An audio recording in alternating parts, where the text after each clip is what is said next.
Alright. Back into Roottrees Mania. The Roottrees are loading.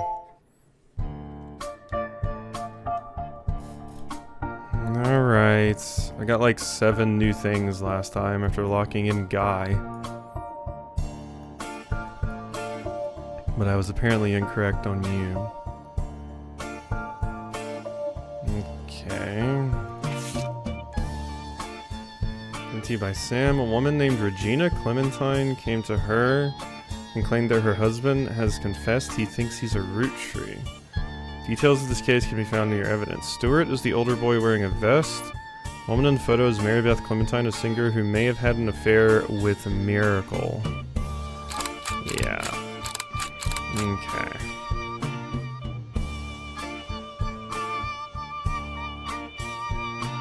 Details of this case. Stuart's the older boy. The woman in the photo is Mary Beth. Okay. Alright, Mary Beth. That is interesting. Miracle, you little shit. Regina email. From 6 pieces. I see. This is all the information I have about Regina Clementine née Salazar from New Orleans, Louisiana, and her husband Stuart. She wrote me about a month ago. Apparently the Roottrees lawyers went after her since then. By the time I received her letter and called her, she told me she couldn't cooperate anymore.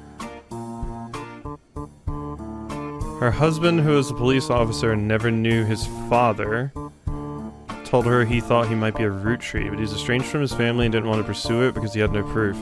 She wrote to me behind his back. Normally I wouldn't be so sure, but she had some pretty credible facts. Some of it I've been able to confirm. Stuart's mother was named Mary Beth. She was pretty well known in the 30s and 50s, a singer who went on tour at a lot of churches. Look her up online, she was a pretty big proponent of adoption. I know for a fact that she came to Butler County a few times. I remember her from when I was younger, and Regina said that Stuart told her that they always seem to spend a lot of time at the Miracle Church. She sent a proto to prove, and that's... She said who she says she is. I've attached it to the email. Interesting. Notification should work just fine for your server for that channel, but Discord being Discord. Indeed.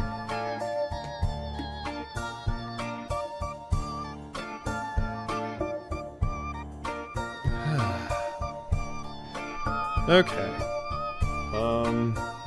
Well, I have 2 emails I can search.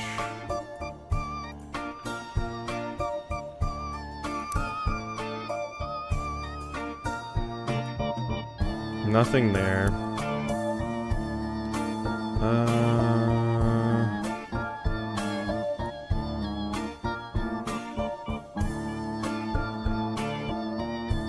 Okay, that's a few things to look up.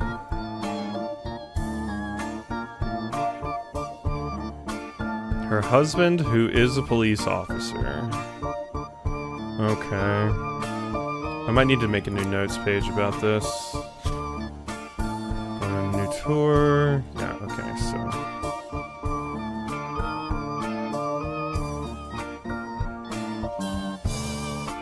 Yeah. Okay, so this is all I have about Regina Clementine. Stuart, she wrote about a month ago. Apparently, officers went after her then. Might be a Roottrees. Yes. Some of it I've been able to confirm. Stuart's mother was named Mary Beth. She was pretty well known. Okay. It said you can look her up online. She came to Butler County a few times. She sent a photo to prove. Okay. So, let's look up Mary Beth. Hey, Rick. Singer most popular in years between 1942 and 1959. She traveled around the country performing at churches. Her repertoire was a mix of religious and popular songs, and though she recorded... Oh god, I hiccup. Though she recorded a few records, they seem lost to time. The only one you find mentioned was a cover of He's Got the Whole World in His Hands, released under the label New Edison. One thing Mary Beth was known for was her adoptions. She listed on many sites that mention adoption and the history of adoption. She adopted 2 children, Stuart and Mark. She also spoke as an advocate for the benefits of adoption in front of Congress, who were convening to debate and discuss the then first adoption of an African-American child to a white family, specifically there to detail her experience going through the system to adopt Stuart. Her son was adopted later, and according to a single line on adoption website, under unusual circumstances. Service that Mary Beth had been twice divorced, both times to her manager Sterling. She ended her career with a religious audience she had been catering to, and while she performed occasionally, she mostly faded into obscurity. And she died of a stroke. Okay. Cover of He's Got the Whole World in His Hands.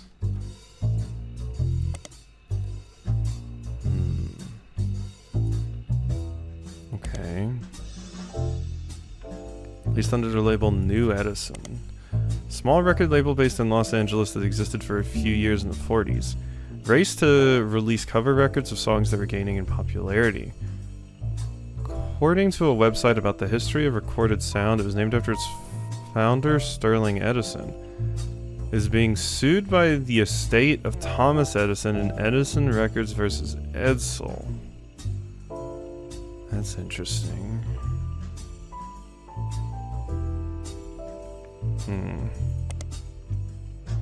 Let's find you for references. The New Edison and Mary Beth Clementine on sites about old records.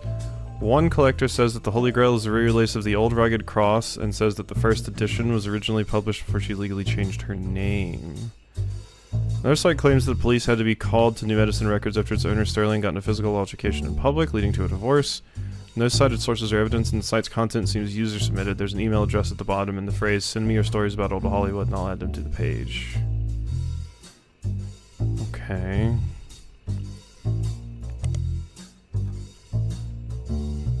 Okay. Now, I need to search this court case. Sun Records was one of the first record labels named after Thomas Edison. The history of the company seems very unimportant, except for potentially a lawsuit. A website about lawsuits mentioned this is a fun case because the name of the lawsuit was actually the biggest problem for the person being sued. The record producer who called himself Edison was immediately outed as not actually being named Edison. Edsel was a German last name, and at the time of the founding of the company, the US was at war with Germany. The company's founder immediately settled to try to get the case to go away, but the damage was done.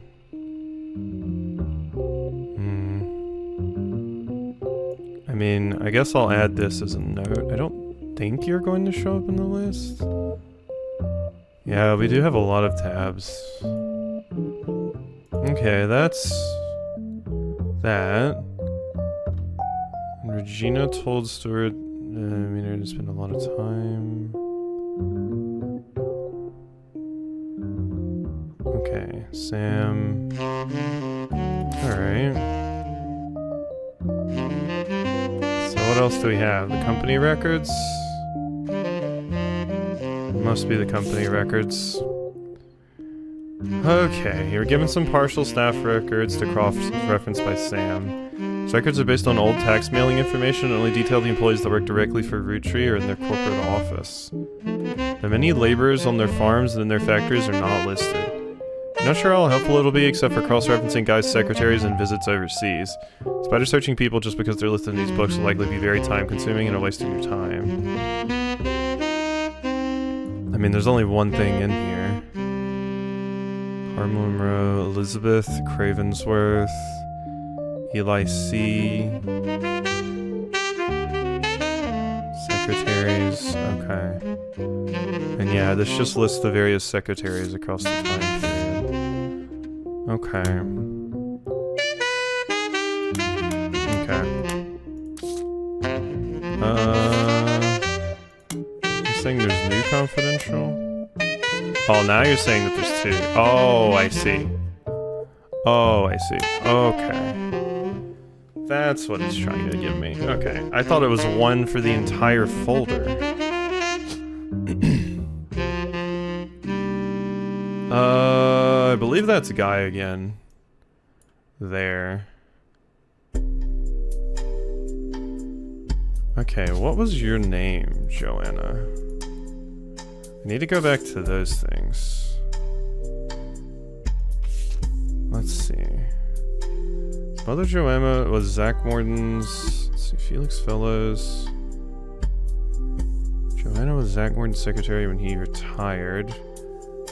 And then Guy Hudson's secretary for only 1 or 2 weeks after that before she quit. So Zach's. So we need to look at Zach.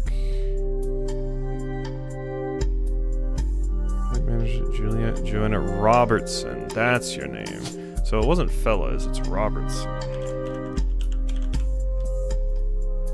Yeah. So that's nice. That's right now, because I have your maiden name.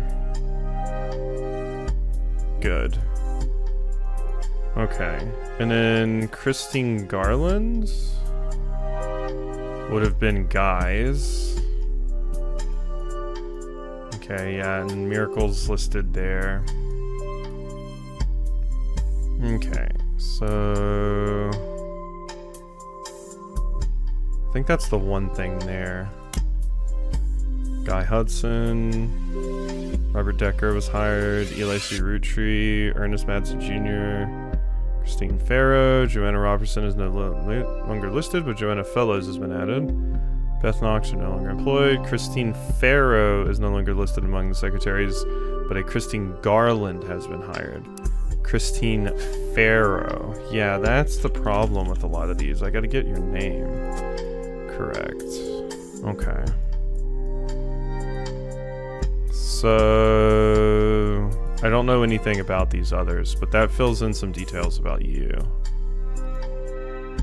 Which is good. So now you're right. And I can work on some other things. Okay. Possible infidelity 2. Miracle. Alright, you little shit. Here's the picture. Given to you by Sam Manson. A woman named Regina Clementine claimed that her husband had confessed he thinks she's a Roottrees. The woman in the photo is Mary Beth Clementine, a singer who had had an affair with Miracle. So... is that your real name, though? I don't think that's your real name. You are a musician. I don't think that's your real name. Like if we go... Mary Beth. Mary Beth was for his adoption. She also spoke as an advocate. Specifically detail her unusual circumstances. Twice divorce. Both times to her manager, Sterling. Ended her career. Sterling.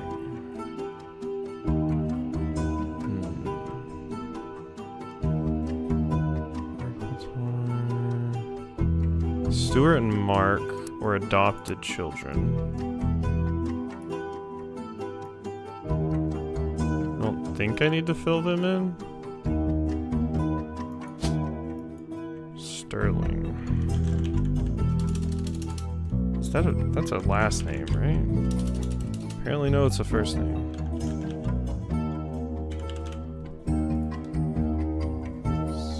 Sterling. Okay. I'm pretty sure... Is that you? I don't remember. Okay. Named Regina Clementine came to her and claimed that her husband...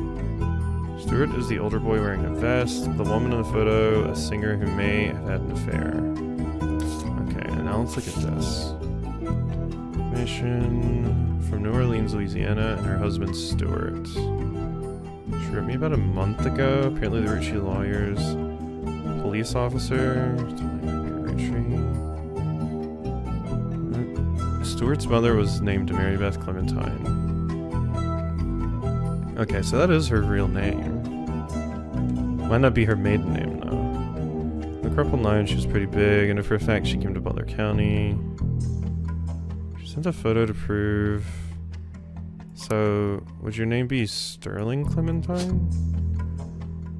since you were married at this point? Okay. And then the kids... This is where we get to the kids. Infidelity.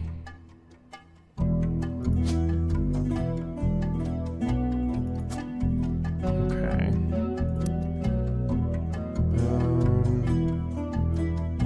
Okay, let's look back at the picture. Stuart is the older boy wearing a vest.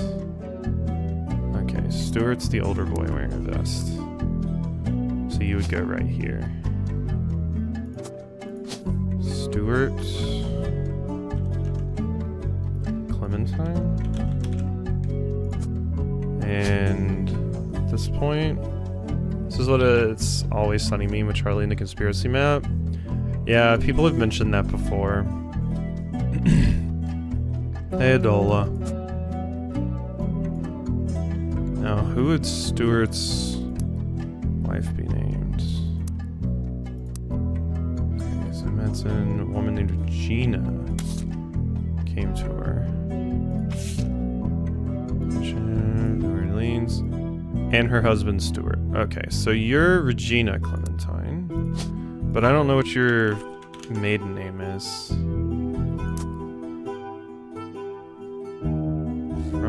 Six Pieces Prodigy. Theology. Madsen. Regina Salazar was your name, I believe. Yeah. There we go.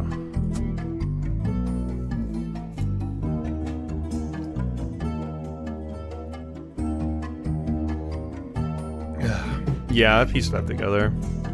I don't know who the second kid is, though.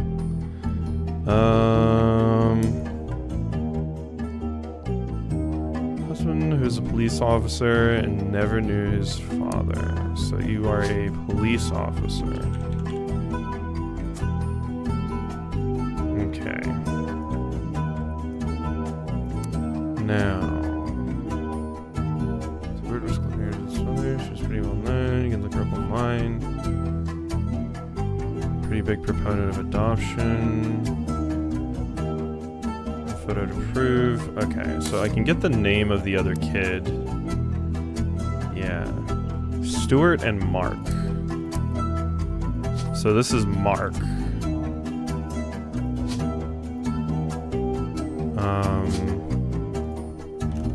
Mark.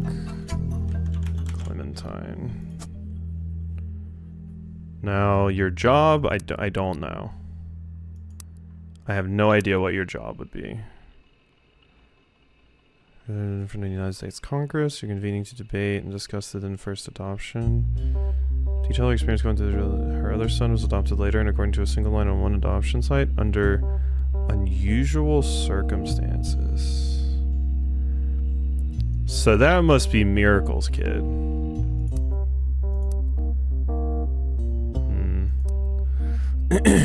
Mary Beth had been twice divorced, ended her career. Okay. Hey, Vinery.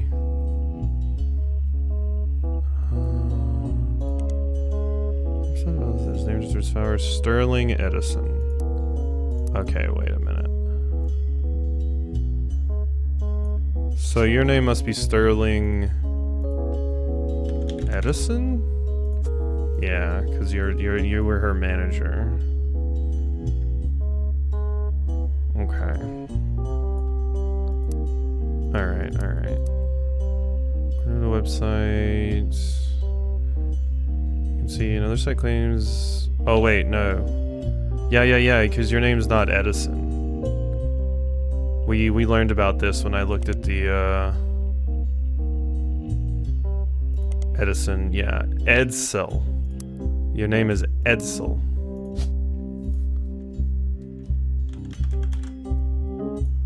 Sterling Edsel. Okay. That's done.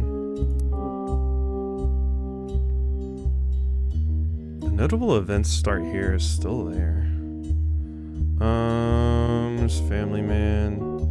Okay, company records still has a lot of stuff in it. 6 pieces reminders. Reminders. Okay, this still says it has 3 things in it. Arabia's Americas is out now.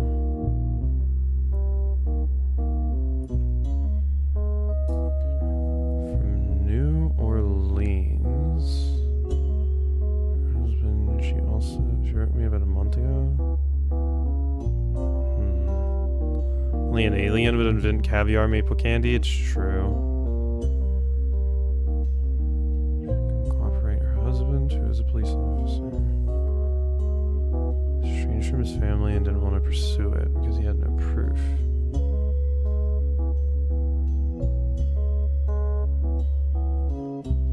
Some of it I've been able to confirm.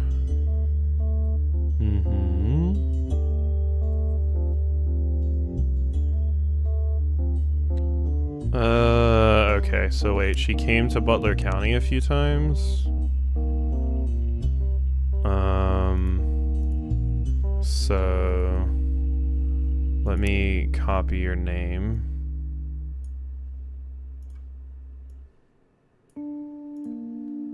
Yeah.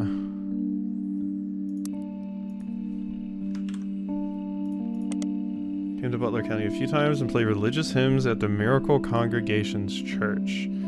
She's mentioned 2 times that the first visit from 1949 was more substantial. Mark was married to Clementine with open arms. The article mentions that the church's leader was moved when he heard Mary Beth's recording of one of his favorite hymns, His Eye is on the Sparrow.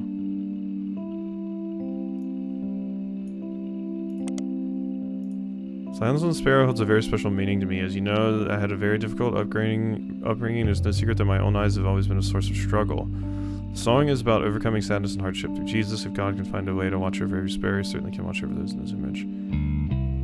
Father's fortune does me no good as a man of the Lord. It's much better spent spreading His word, and I've felt a kinship with Mary Beth ever since I heard her voice. When I heard her personal story, I knew I had to help her in any way I could. The Bible is full of adoptions, from Moses to Esther. Spending your life taking care of those helpless to help themselves is incredibly noble. She and her son are always welcome to stay in our guest home. The article mentions that her first visit was a massive success, and the insistence of Miracle's congregation she's returned for an encore.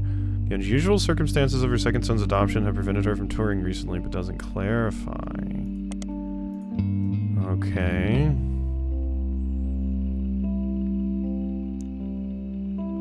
Alright.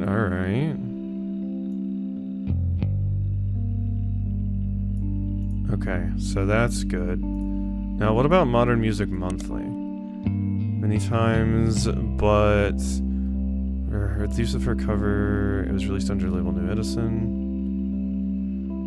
The writer complimented her voice and the sound of her guitar. The view had nothing to say, so it's not much use. There are also some other releases that appeared over the years. One of them was the Old Rugged Cross, which is the only song that was advertised but not reviewed. Popular hymn that was covered by many artists. You won't find much relevant about it online. Okay. What if this probably won't work.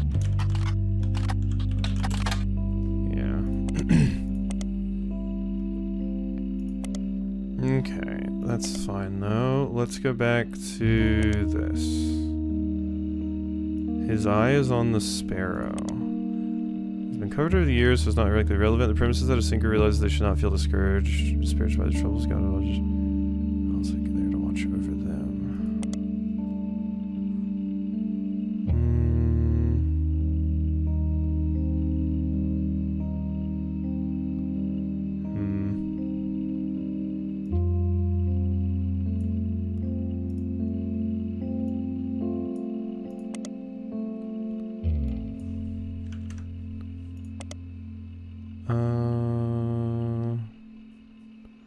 And there was Old Rugged Cross.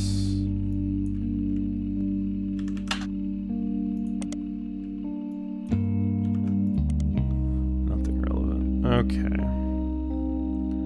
We got a little bit more information to add.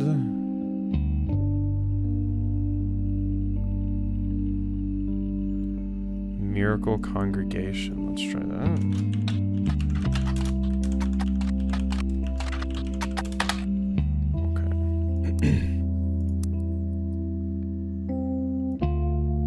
Okay, so that's all we have about you. The only other thing I could think to look up for you: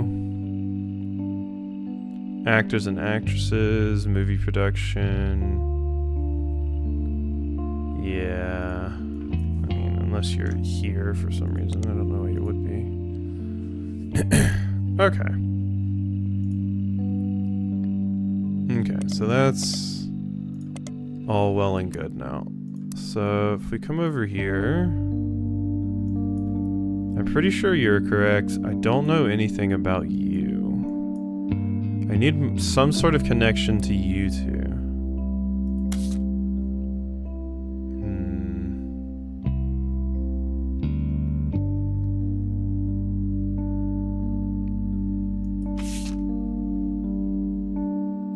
Still saying there's 3 things in here.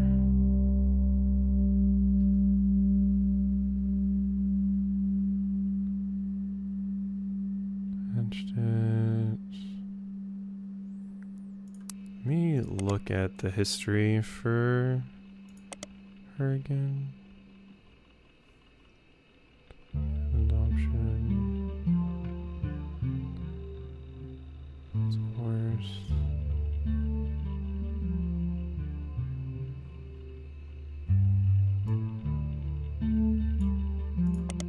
No.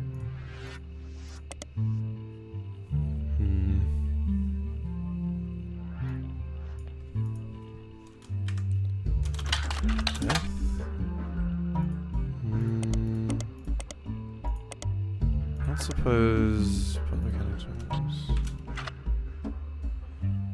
Mary, Beth, Clementine, Death. Obituary. No.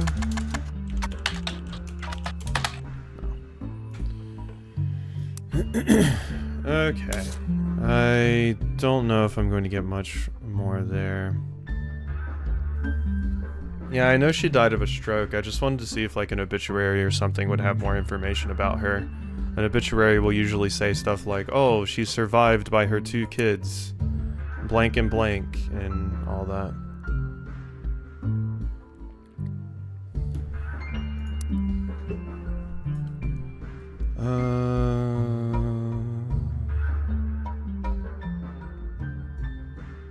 And this doesn't have anything else, right? No, we've gotten everything from here.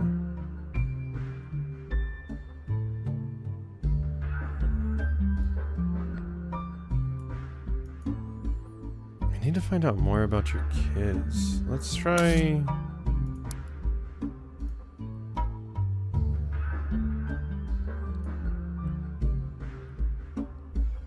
You're a police officer now. Let's try Mark Clementine.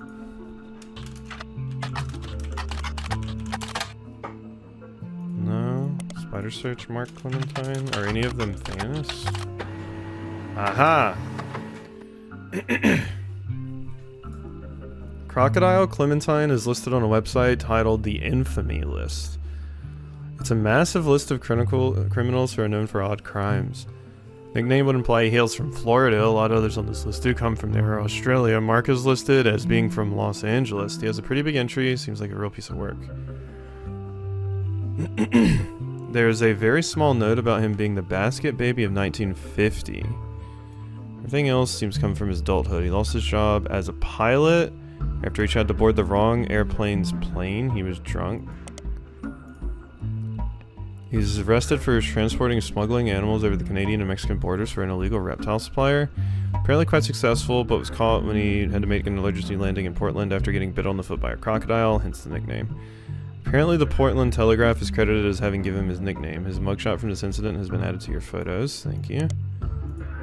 1993, he was released on parole, but his freedom didn't last long. He was arrested in 1994 for violating it in an attempt to visit his daughter's graduation. Famously punched the principal, a man named Billy Sims. This event received national press.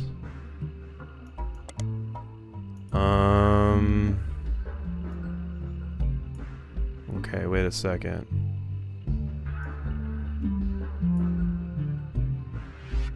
Crocodile Clementine. The infamy list. Okay, nothing there.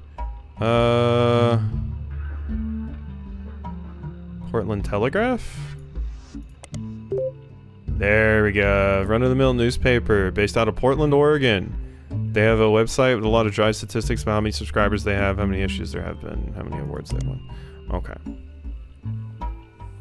I also want to look up Billy Sims, who had his 15 minutes of fame when he was punched by Crocodile at the graduation ceremony. Pretty much every news organization from trustworthy tabloids seemed to have their own take. It wasn't the punch that captured the nation's attention, however. It was Silly's matter-of-fact response to the threat and his comments afterwards. It's now heard in a now-famous audio clip from someone who was recording the ceremony. Billy saw Mark hop onto the graduation stage and said, "Sir, you're going to want to sit down or we'll have a problem." At that point, Crocodile reportedly sucker punched him in the face. Billy, apparently only slightly dazed, said, "Alright, sir, I guess we'll have a problem." Clementine tried to throw another punch, but Sims anticipated and performed a maneuver that spectators described as a wrestling move mixed with a backwards somersault, which immediately brought both men to the floor with Sims straggling, Clementine keeping him neutralized. The recording captured someone saying, "How'd you do that?" And Sims' response is famously, "Trust me, I'm as surprised as anyone." What in the hell? Huh.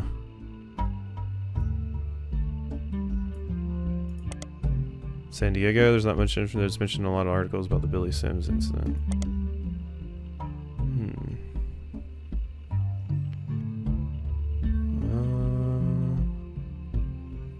Interesting.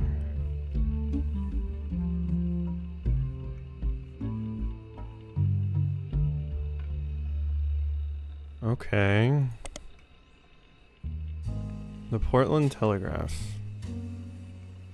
My title still seems to be about SteamWorld. Did it not update? Weird. Yeah, it looks like it didn't update. It's not for me. Oh, does yours say the one about Guy Hudson?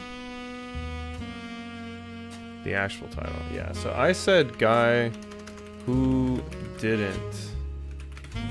Guy Hudson Bone. Yeah, so apparently when I updated that, when I launched stream, it did not update the category correctly or the title. Okay. So Brotherhood, parole. Okay. So let's check Crocodile, Clementine, in the Portland Telegraph.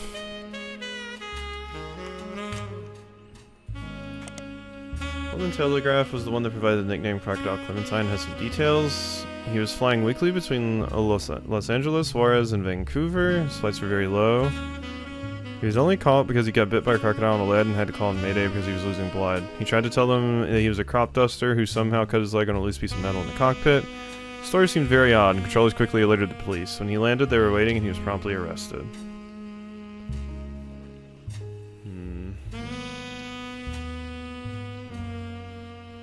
What else can I search in the Portlands? Okay. Found this mugshot. It's Mark Clementine, who was arrested for smuggling reptiles into the United States.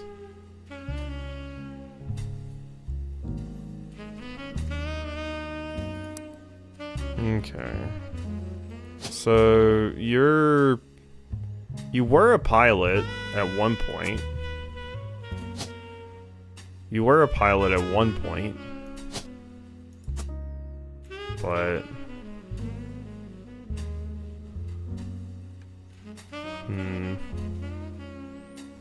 Now, who was your... That's what I need to find out next.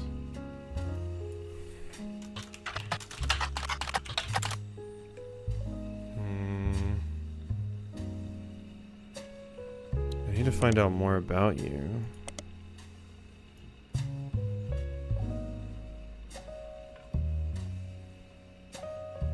Every news organization from Trustworthy Tabloid. Okay, wait a second. Wait a second.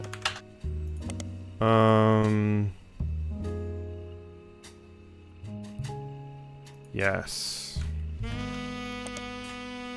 Most sleazies are not afraid to publish PV details at more reputable news publications. You look at Billy Sims, and it seems they did report. Was once arrested for throwing a Molotov cocktail at a company that was found to be testing their products on animals. According to police paperwork, Crocodile Clementine's bail was paid for by Tostarito Jacobson. Billy Sims was once arrested. I guess I don't need that yet. Piketty interviewed other students that were at the event to find out if they knew anything. The word was going around was that Mark Clementine showed up because his daughter Mary was graduating that night. Okay. That is important. Searched you. News time? Small piece, but tried to approach it from a different perspective. Their goal was to paint a picture of the two men involved from those who knew him best. Not only did they manage to interview Sims' wife Carla, they hunted down Colleen Webb, Mark's ex-wife. According to the section with Colleen, she and he met when he worked for an airline. She worked in an airport newsstand. He was a drinker and would often have wild mood swings.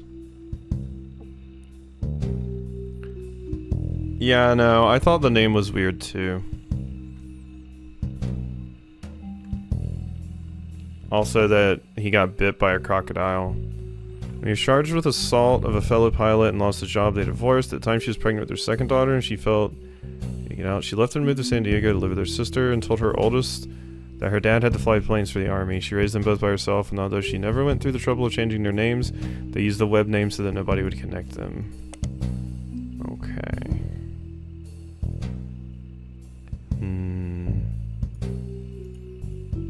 Business Watch, Modern Music, Piketty, Portland Telegraph, Silver Screen. That's defunct.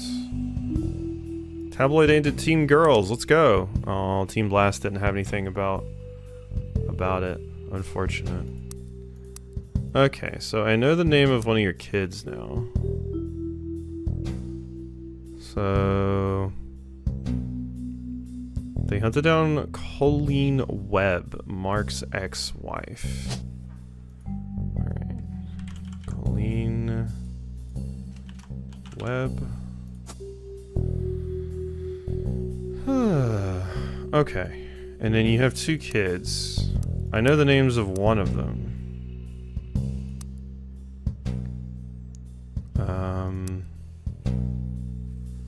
Section of Colleen. Worked at an airport newsstand. Okay, Mark Clementine showed up because his daughter Mary was graduating. Which would be this one. Mary Webb. Now, if only I could get a picture of you.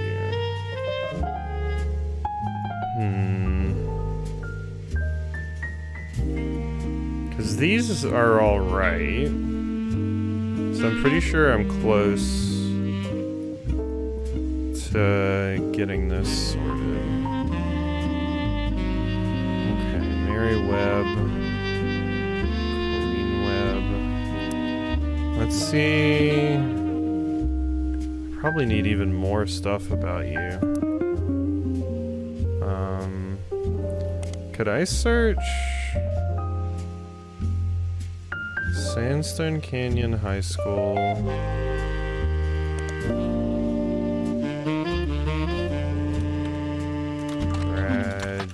Graduation?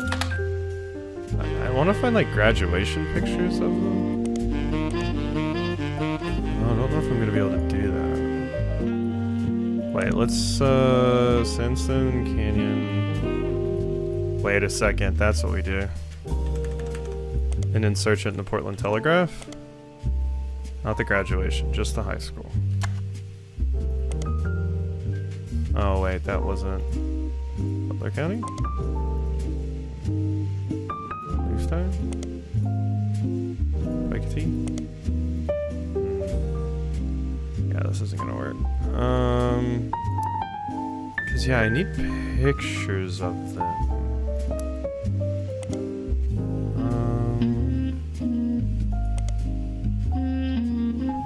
Respect response. Billy Sims.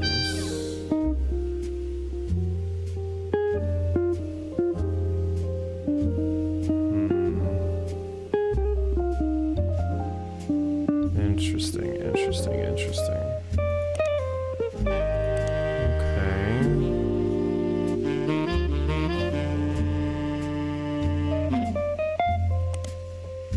Okay, I think that's a lot of what I'm going to find here.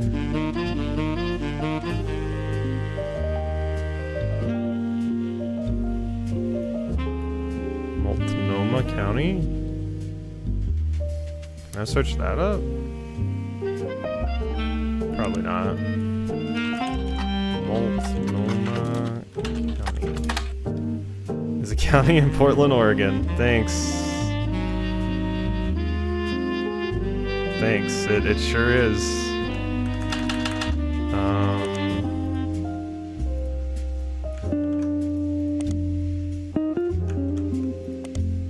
Nothing relevant.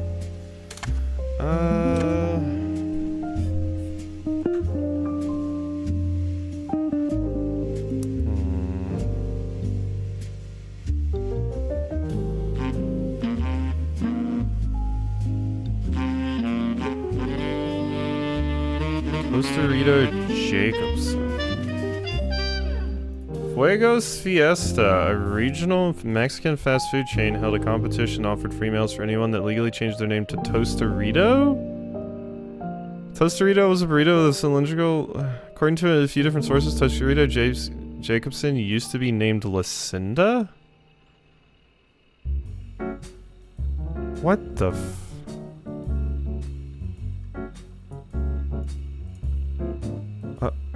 Okay. Lucinda Jacobson.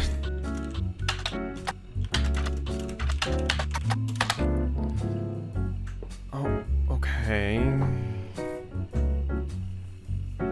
Your bail was paid by a Jacobson. I don't know who in the nine hells that would be. It's not one of your kids. Who the hell would pay to get you out? That's the picture of you.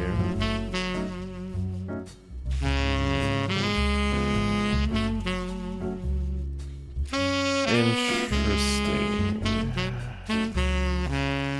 Very, very interesting. I mean, that's something.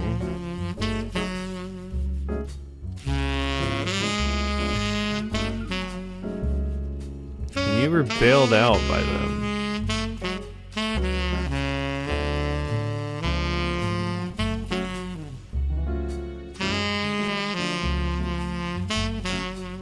Paperwork.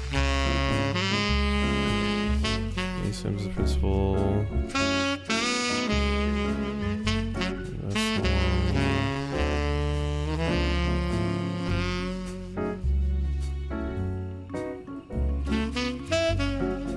Yeah, this part's weird. His name implies he hails from Florida or Australia. Australia would make sense, but not Florida.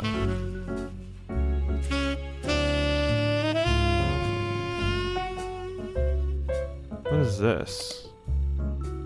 True stories focused on and around religion mentioned that in 1950, a gospel singer named Mary once found herself dealing with a real-life baby Moses situation. She was a rather prominent supporter of the concept of adoption and somehow decided to test how much. They left a baby on her doorstep in a basket. According to the site, she adopted him without question and raised him as her own son. Though it wasn't national news, in many circles he became known as the basket baby. None of the websites say who the woman or baby were. Likely to prevent people from looking into either people too closely. From context, you know that it's Mary Beth Clementine, who would later be shunned due to her personal life, and her son Mark, who would later be known. Interesting. I'm wondering if it's because it was actually your own son, but okay.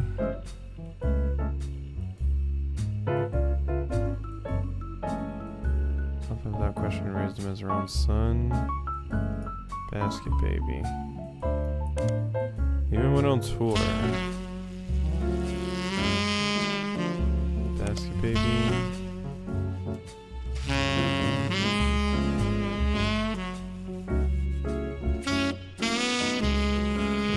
Baby Moses situation.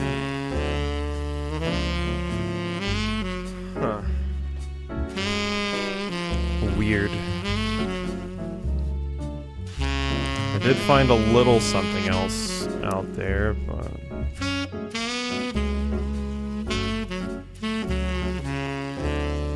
recorded sound. Yeah, I already got you. References New Edison, Mary Beth Clementine.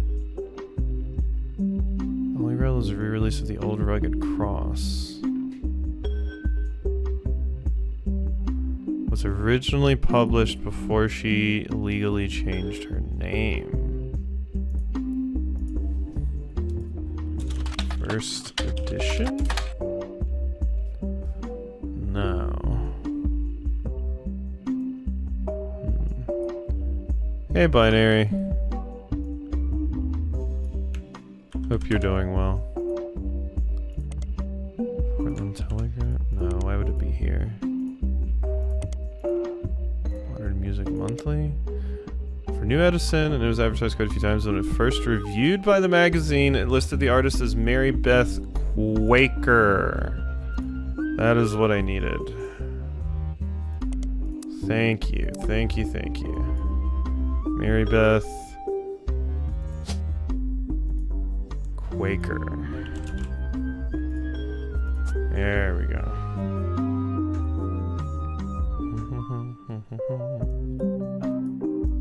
Okay. That's that. Yeah, Miracle's getting in on it, which is hilarious considering what he said about EC. The little jackass. Hate you, Miracle.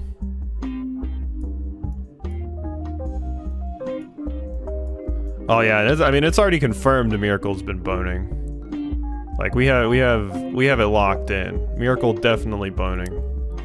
And it was this Christian music singer that Miracle decided to put it in because he really liked her rendition of his favorite Christian song.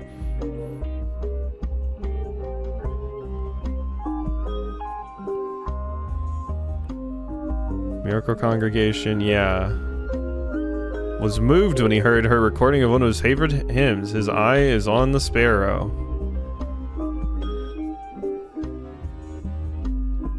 Medicine. Mary Beth had been twice divorced.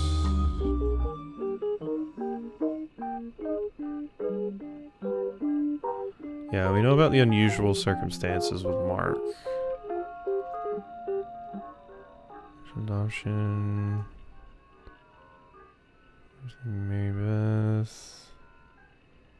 Husband is a police officer. Yeah.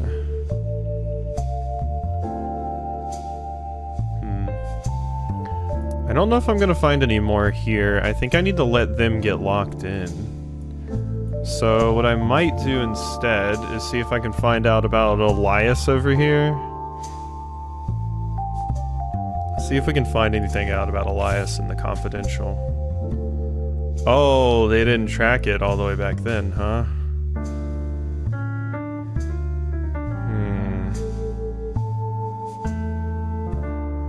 Interesting. So this is not useful to me. Ah, the Zach Morton retirement party. Beth Knox 50-year work anniversary bonus.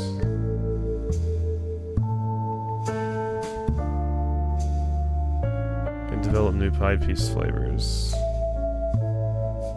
Elizabeth Cravensworth.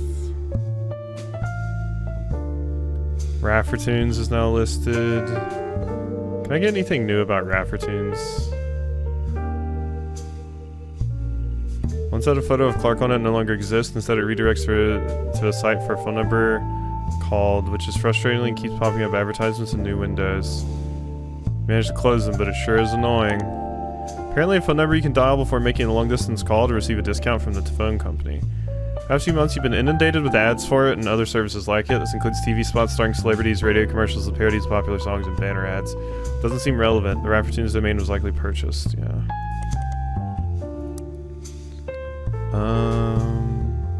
Albert Cross and Fred Cross, Christine Garland. Okay.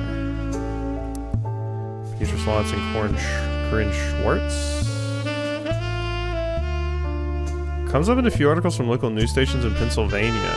Some of the people attempting to track down a nanomom were harassing her. She recently had to take a leave of absence because people showed up at the car dealership where she works. She is begging people to stop the accusations so she can get back to normal life. In every article you find, the journalists involved here have independently verified that she is not a nanomom. Okay, this goes in the anonymom section. Interesting. Juliette McEwen and Doris Mays. Valerie Ewing. Michael Crane, Elizabeth Farrow, Jack Keatings, Emily Seinfeld. Sam Cattrall. Yeah. William Sam. Susan Ford was hired under the special category that only existed for a year.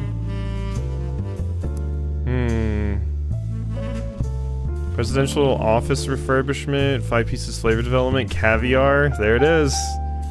Edward Roottrees retirement party, Christmas tree bash, New Year's Eve, travel expenses, Australia, China, France, Brazil.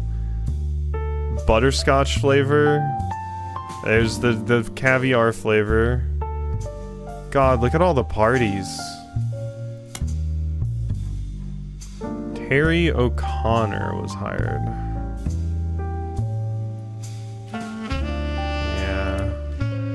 Susan Ford has been moved to office staff. Douglas, Corinne are no longer employed. William Sams, Emily Seinfeld, and Emily Barnes is now listed. Okay. Susan Ford no longer works. Strawberry, Jiwa, Butterscotch, New Year's Eve, Christmas tree. More development, caviar, Grandorf Dove donation? The Grandorf School for the Deaf, formerly Grandorf Dove, is located about an hour from where the Roottrees offices used to be in Butler County, but it serves much of that part of Pennsylvania nearby Ohio. According to the website, okay, the interpreter was there for a year. Because Grandorf is the last name of its founder. And Dove is the Danish word for deaf. Founder had issues with government translators, leading to an odd transcription. It's renamed to better represent the school's purpose and to correct the embarrassing look and lack of effort demonstrated by the government officials. Staff is listed. You scan through all of them and find that the principal, Miss Ford, is fluent in 5 languages. She's been working at the school for 15 years. Miss Ford's bio also mentions she's not deaf, but rather learns sign language to communicate with the deaf. Responsible for securing funding for the Hudson Wing. The Hudson Wing, huh? Okay, this is more guy shit.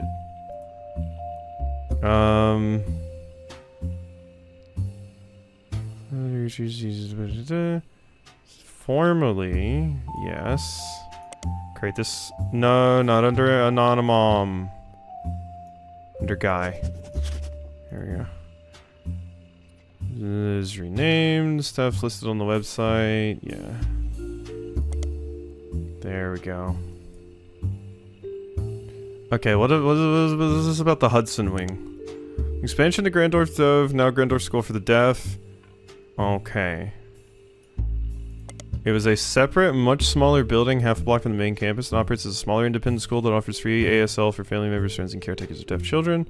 They got their name after the president of the Roottrees company generously donated $250,000. Also a very vague history section you can somewhat fill in with details from the other information you've seen. Mentions that the donation came at the insistence of an employee of Roottrees. She learned ASL from the main school to surprise her future husband, who was deaf. After realizing how useful a service like this could be to non-deaf people, Roottrees management to invest. Since then, added afternoon classes. Any tabs be cleaned up? 5 Ps, possibly, but I'm not sure yet. But that's the only one I'm like, it's probably done. Okay, so that's done.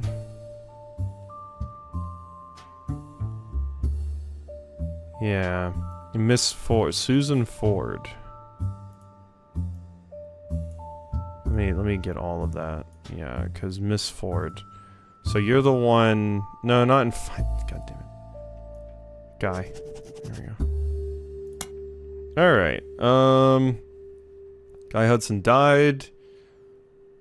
Things quickly changed when Ernie took over. Most of the extraneous expenses ended, and all the secretaries most handpicked by Guy were let go. All right. Susan Ford is no longer employed. I'm thinking Susan's another one of them. Ernest Madsen Jr., Douglas Rosenberg, Angela Ingram, Linda Lewis, and Catherine Garrett. Use a temp agency. Good. Amy Sutton, Sugar Plum, Strawberry, Caviar, Root Clothing Reimbursement. Okay.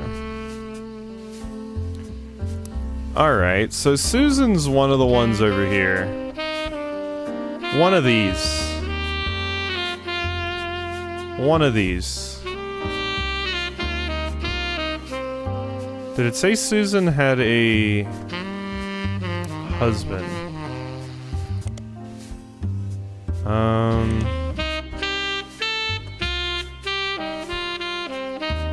Let's search this in Butler County. Made a few odd appearances here and there in Butler County Times. It's not too many that you can look at all of them, and after scrolling through a few pages you find something incredibly useful in an article that isn't even focused on the school. Local students provide key evidence. Article from March of this year mentions that the Ford sisters, who attend public school, are one of the only handful of identical twins in the world who suffer from 2 different genetic issues. Oh my god, get off this stupid 5Ps page. Fuck off. I want to be on Guy. One of them has asthma and the other has a deadly allergy to peanuts. Their mother, a Miss Susie Ford, was originally contacted by researchers looking to identify if there are any sets of twins who were born deaf and the other was not. While she didn't have any twins attending school, she asked if her daughters Melissa and Heather could be useful, and it turns out they were. Okay. Said they couldn't be more different. My youngest, we all call her that even though it's only about 15 minutes, is shy, but essentially hasn't stopped running from the moment she learned to scamper. Asthma kept her sister off the soccer field, but she's the definition of extrovert and is even performing in a local production of Is There a Life After High School later this year. Includes a picture of the girls. Search. Quite obscure, only appearing on Broadway for 17 performances. Mostly performed by smaller theater groups. If you couldn't tell by now, a game designer by the name of Jeremy Johnston was in musical theater all 4 years of high school. There's one song from it that has somewhat surpassed the popularity of the rest of the musical called The Kid Inside. Listen to it. I recommend Barry Manilow's version. If you've heard the song before, it's likely that cover. entire musical deals entirely with the traumas and nostalgias that society collectively shares about their formative years, which feels appropriately thematic for this game. I always thought of it somewhat ironic that they have high school theater clubs to perform it though. Anyway, the keyword in that Butler County Times article was local. Okay, thank you. Okay. Tend Miss Susie Ford. Yeah. So, is there life after high school? Copy that, and then search in Butler County instead of searching it online. It's very funny that they were sassy with me again, though. Cass mentioned some names, including a Heather Ford. Okay. Okay. That was quite a bit of new stuff.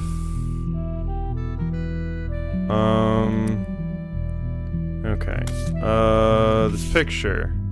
The twins. 4 twins were used as part of a nationwide study of how allergies and other diseases affect twins differently. Holding an inhaler, and the twin on the right is holding an EpiPen. Okay.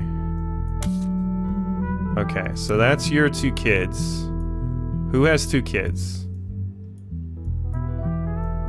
It's gotta be you. It's gotta be you, because it can't be Christine. So this is you. You're the final affair. This is you. Now the only question is, I don't have a picture of you.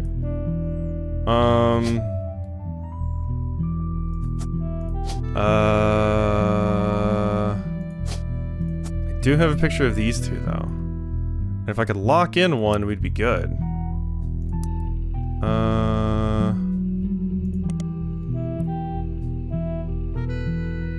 Ford sisters, Miss Susie Ford.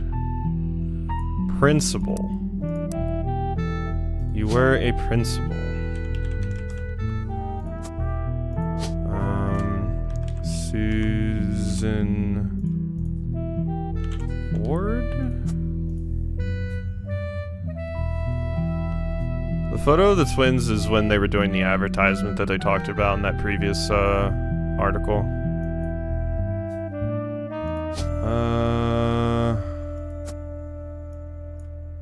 Let's see. Okay.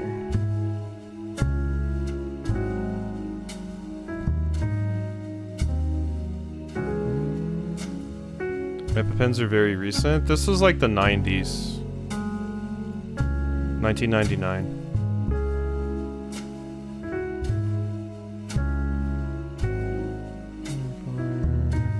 Someone's kept her sister. It's a picture of the girls. So Melissa and Heather Ford. Okay. Wait a second.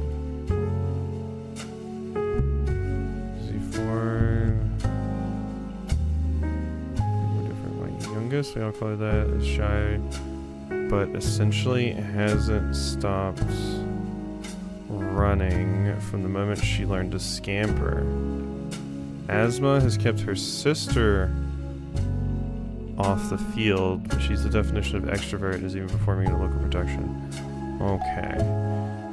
So Melissa and Heather, and that's how I'm supposed to know which one is which. So, asthma, the one with the inhaler, is Heather Ford. Inhaler is Heather Ford. You are Heather. Which means you are Melissa. You're a student K-12. Easy.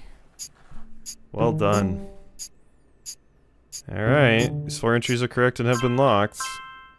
Stuart, Mark, Mary Beth Quaker, and Heather Ford, Colleen Webb, Sterling Edsel, Edsel Sterling, Guy, okay. And you are Melissa. So we immediately have another one I can just fill in. And you are into Sports? Pro athlete? Maybe? I mean, I'm not sure what your job is. Oh wait, no, what am I doing? Pro athlete, what the fuck am I talking about? Student K-12, God. Brain, please. Okay, now I need a picture of Susan. Now I need a picture of Susan.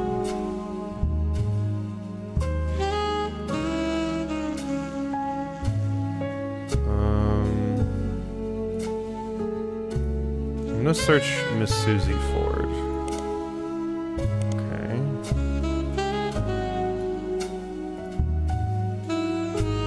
No, give me this. Okay. A few odd appearances. Okay, it just gives me this.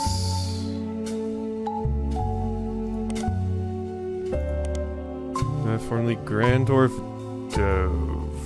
Search that. Okay, let's search that in Butler County.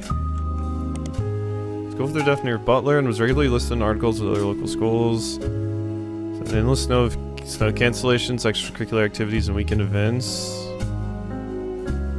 Useless information, you almost miraculously discover one useful article. Grandorf Dove was at the center of a crime article. Seems that someone defaced the school and vehicles outside of the brand new Hudson wing of the school. Multiple broken windows and one of the teacher's cars was painted with profanities and accusations of infidelity. I almost read it as Ganondorf too.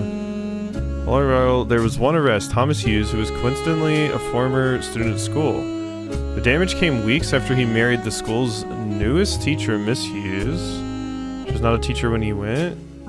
According to the reporter's investigations, police reports, trials, and restraining orders, Mr. Hughes was convinced that he was not the father of Mrs. Hughes' current pregnancy. He was released on bail, and the school has agreed not to press criminal charges after agreement. It seems Thomas Hughes, Miss Hughes, and the Hudson wing have all avoided further appearances.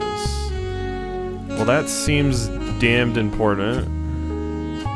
I was kind of hoping to get more about Susie, though.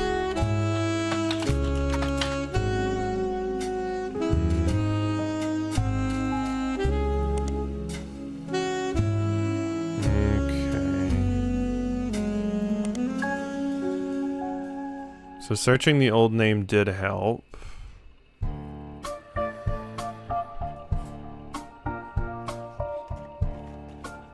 So there's Pennsylvania and Ohio. This is for you, Bugs and Gondola.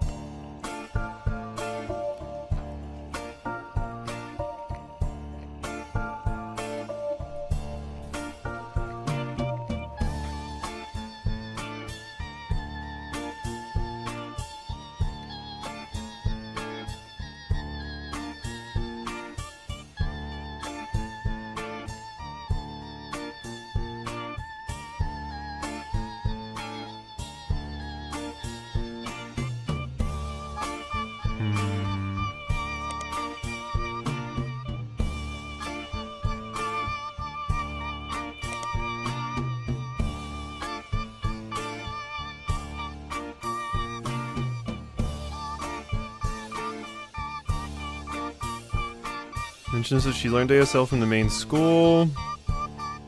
Surprised her future husband who was deaf.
We're actually going to be doing baby sign language with our kid. Apparently they can start using it in 6 months, whereas decent speech happens in 2 years. That's super useful. That sounds neat.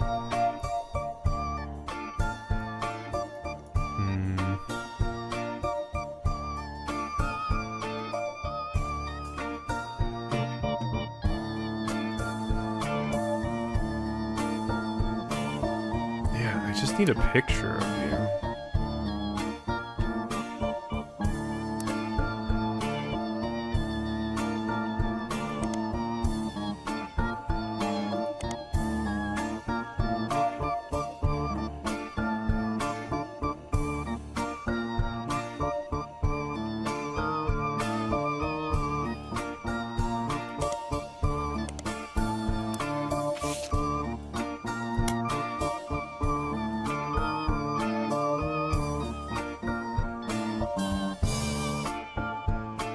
She only worked there for a year.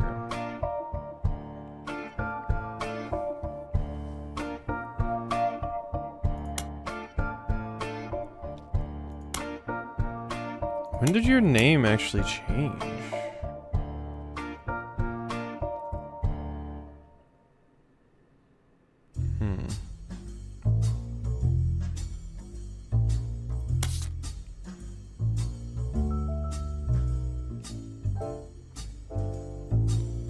Okay. What is this about?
As far as Sam knows, Elias once had a secretary named Elizabeth, a different Elizabeth than the supervisor from the farm, yeah.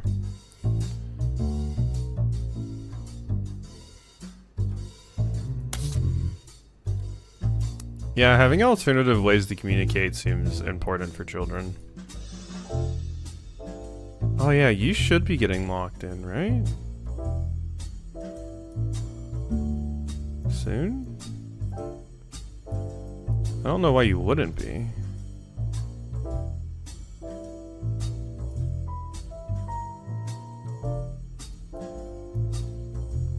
I gotta find some of these pictures of guys' sex parties.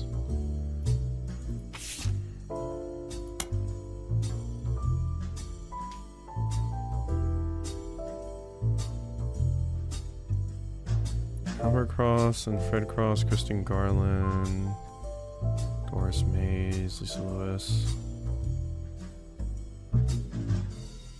Yeah, Susan Ford was hired under a special category.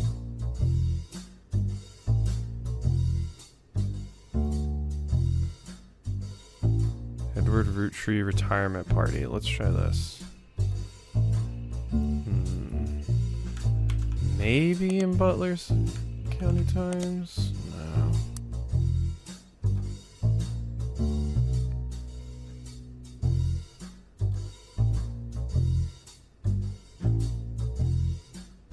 New Year's Eve ball?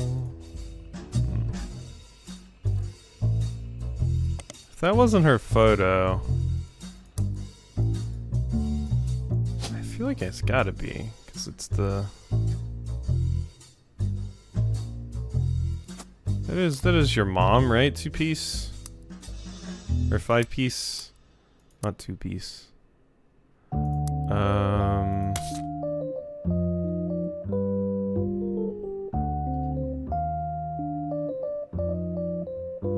you even get that picture from? Oh, yeah, the company picnic. Holding this Polaroid of his mother, Joanna, when she was Zach Morton's secretary. Yeah.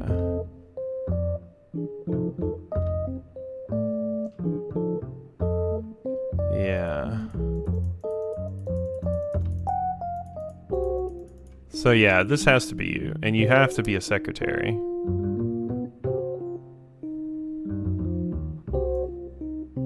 Joanna Robertson should be your name too.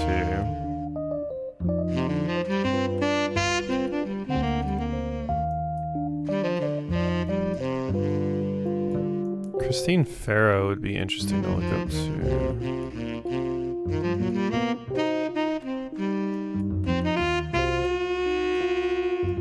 And there's all of this stuff with Miracle's garbage going on. And fill that picture in for you.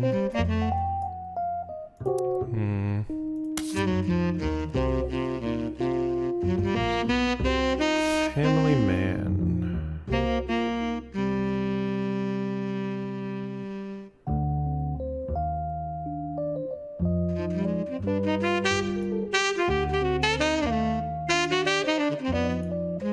Let's just look up Bess Williams.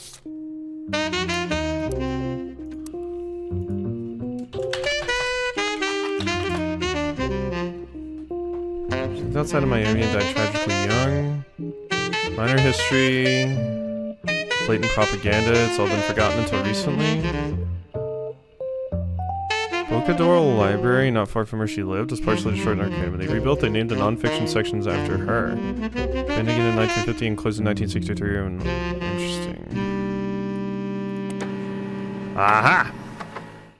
The Bocadoro Library no longer exists. You find multiple libraries in the area. The building where it once sat is now the Miami Print Museum. Searching for the Miami Print Museum, you come across their website. It states their hours and a list of exhibits. The building is very small, admission is free, and they only have room for a few different displays. One of the exhibits in their courtyard, which includes a fountain as well as a statue of an unknown author. The picture has been added to your evidence.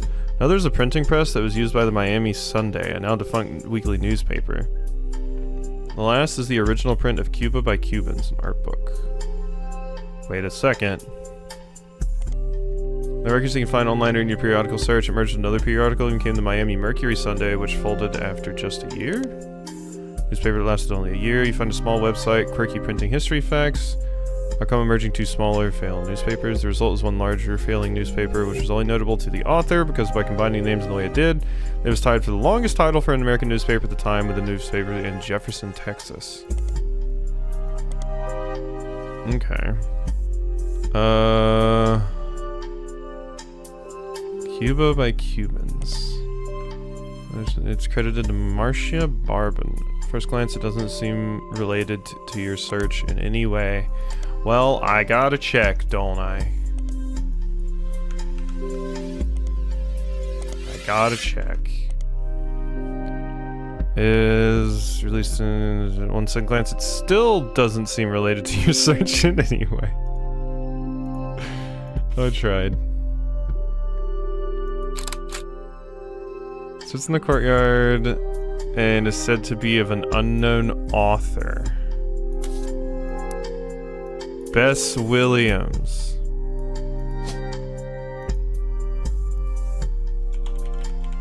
Were you fucking Bess? Elias?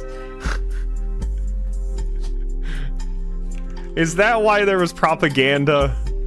Were you fucking Bess? Oh my god. I swear.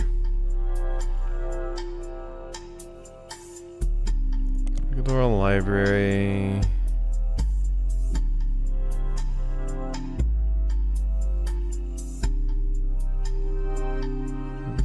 Used by the Miami Sunday. I mean, that's what most of the stream's gonna be, just me saying, were you fucking blank?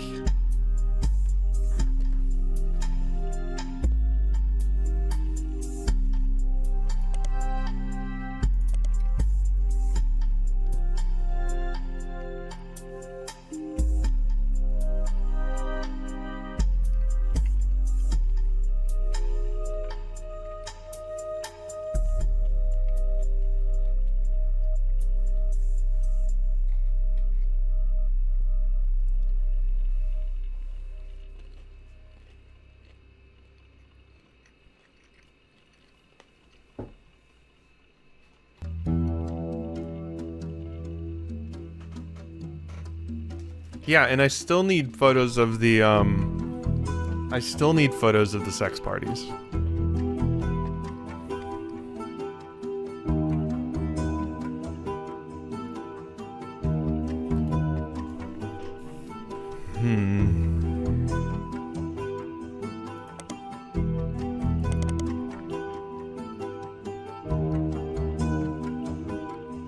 Yeah, I need photos of the sex parties is in the quotes.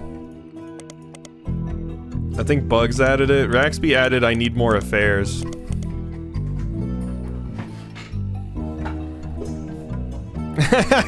Gondola.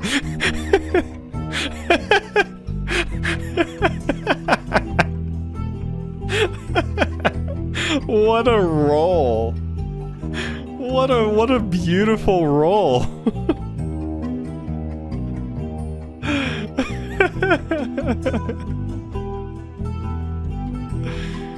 What a fantastic roll. God, out of all of the ones you could have gotten. Okay. And the question is, what are your kids? So I have you,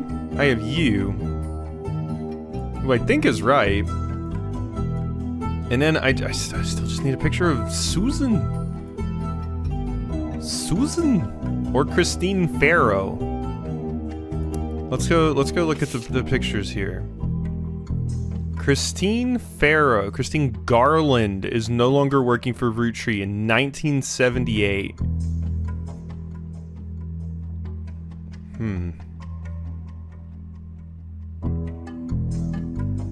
That's you, right? Yep.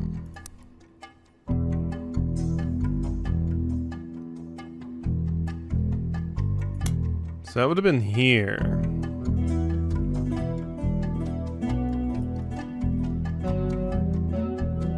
Christine Farrow was hired. Joanna Robertson. Yep, secretary. Wow, you were fucking Joanna and Christine in like the same year? My God.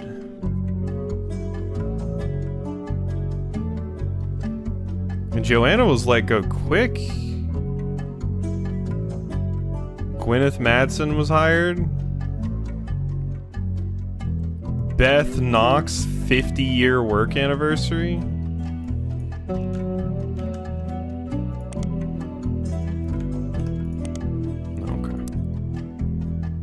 Zach Morton retirement party.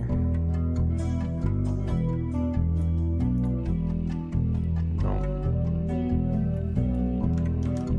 And then nothing here. They're not gonna write about the paper in the Times. No. I hope this becomes Gondola's Optimist getting railed quote and just constantly comes up. Yeah, that would be good.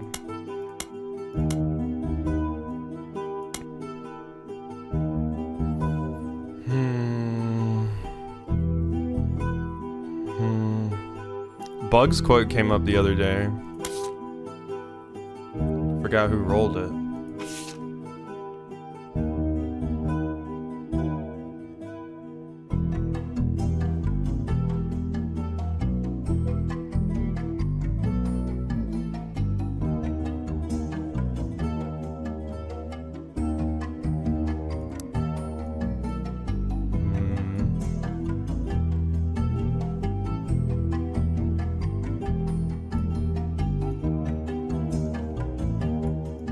Sandrock was a time, to say the least. Yeah, God, I wish I could find out more here. Okay, let's try. Let's just try. Let's go the miracle route again.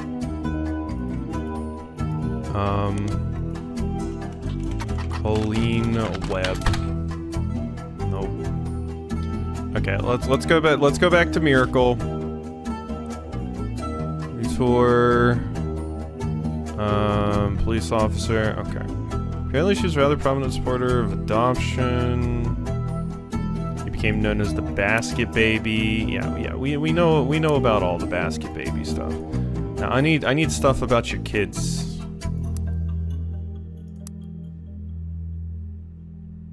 Tostarito Jacobson used to be named Lucinda. This is so weird to me.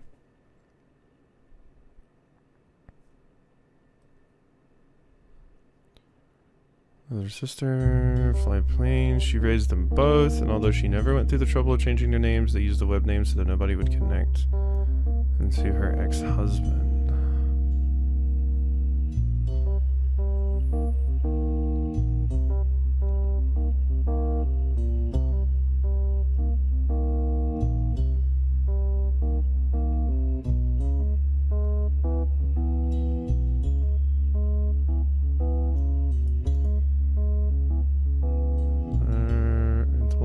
That her dad had to fly planes.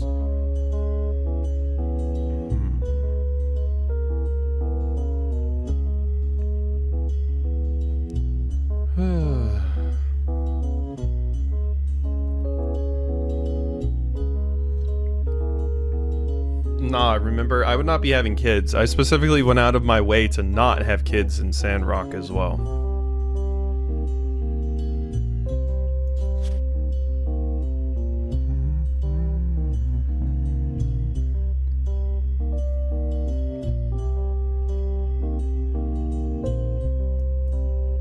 Yeah, a guy never would do that much work. It's true.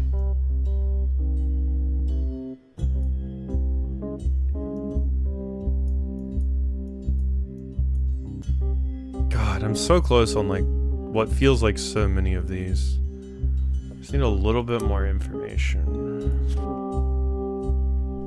Steve, and he taught cooking class. A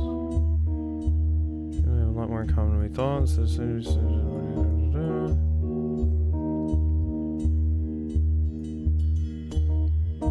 Steve Garland. Thank you for everything. You're the apple of my pie. Second is to James and Robert. James and Robert Garland. James Garland, Robert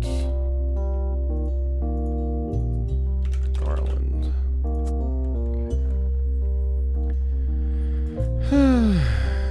Is Big Leafy's located in Hornytown? Maybe. For my storytelling approach to recipes could be popular. Without you, this book couldn't exist.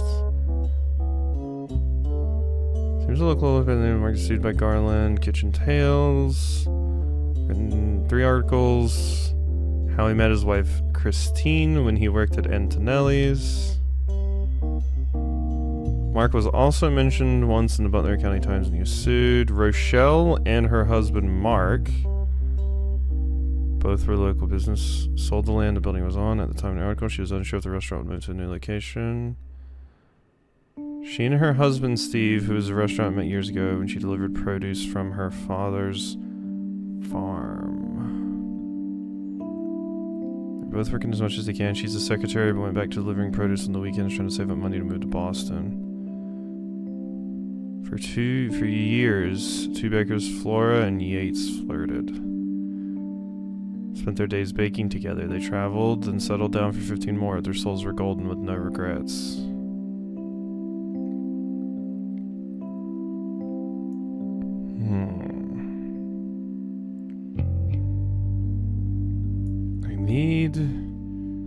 Let's go back to Antonelli's. Did I ever look up Antonelli's like here?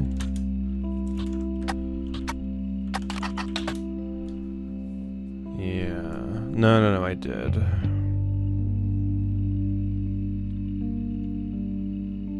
Fluffy from Valentine's Day recently estimated how they met. They grew apart when the restaurant switched suppliers. They were, yeah. I need a picture of you, Christine.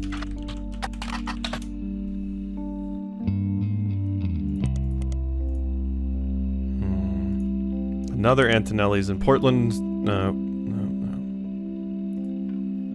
Okay. Yeah, I just need this like one final lock-in again. I really need the picture of this orgy, or like a picture of the Christmas party, like anything, which could also be an orgy. But I need that. I need it. Like, I could get so many people in frame.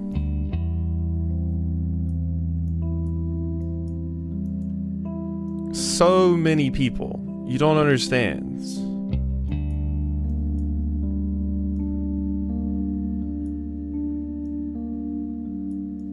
Garland. Okay. And then, yeah, I don't know the other ones you were fucking. Guy.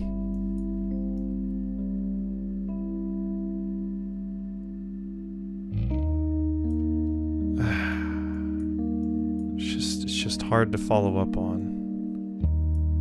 Really hard. Let's go back to Mark. Let's go back to Crocodile Dundee or whatever.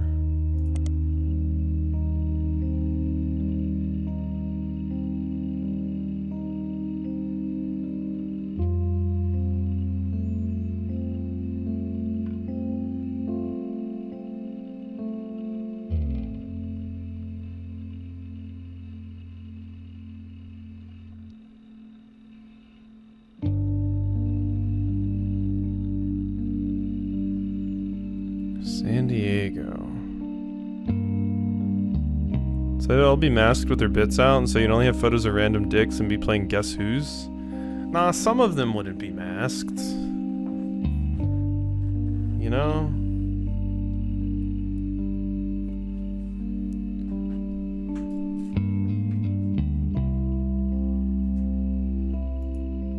And then I tried searching the infamy list. That didn't work.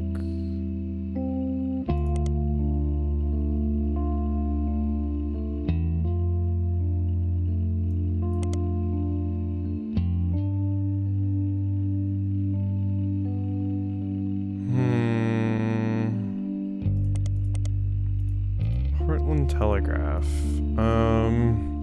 Web? No.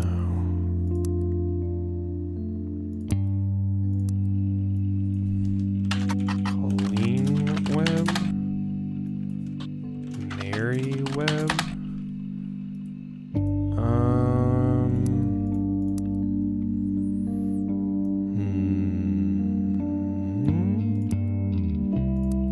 Did I search Miracle? No.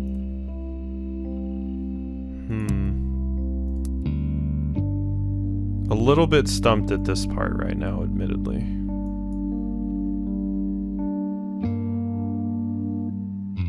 There's a John Doe.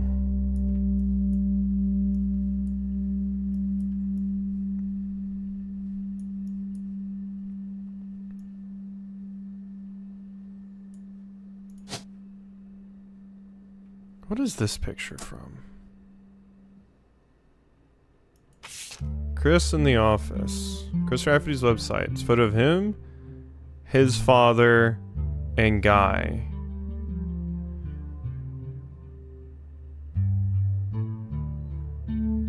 It's him,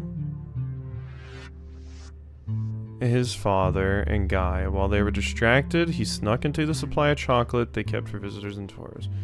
Did not know who the lady was. It's gotta be one of your secretaries.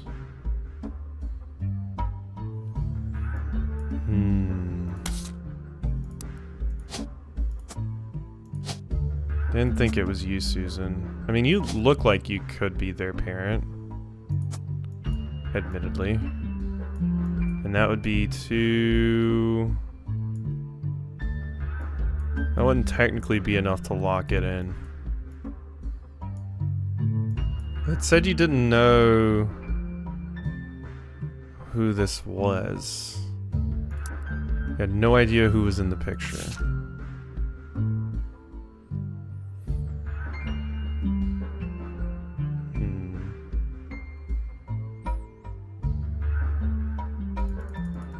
I saw, oh, that's just the old one with Guy, yeah. Look at how like lecherous Guy is staring at this woman. Look at this. I feel like you're looking at the lady. It's like, oh yeah, haha, everybody's looking at the kid, but no, look at this face. I refuse. You little shit guy. Okay, we need more stuff. For sure. Alright, what else do we have here? Family man turned out to be propaganda and not useful. Not useful on their own, though they could lead to more information. Lauren's other books.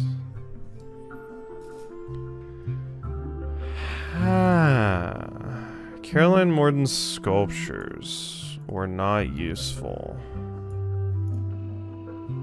Lisa Six Pieces did a television interview. Someone has uploaded a partial transcript of the interview on the television section of a messaging meeting. This is a somewhat confusing reading experience, but does give you a bit more history about Caroline. Yeah, so I searched you. Lauren's other books. Lauren...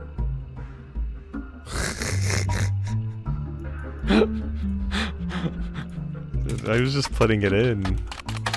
Noik, track down this reporter. Minor backlash. Holding her, take a picture of her sitting on the bench. Okay.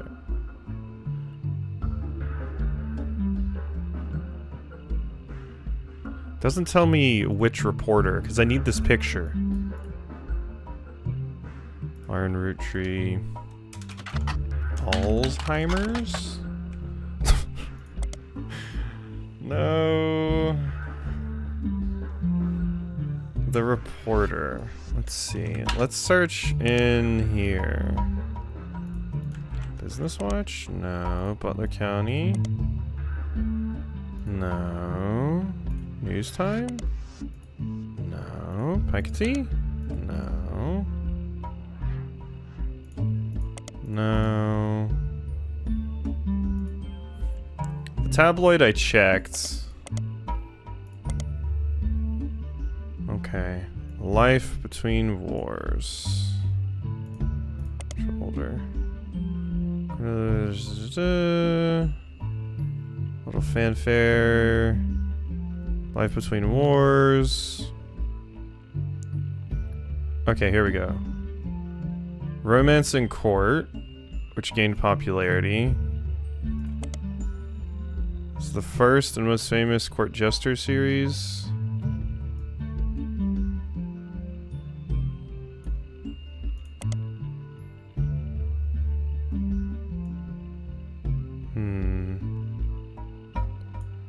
Return to Court, New Romance in Court.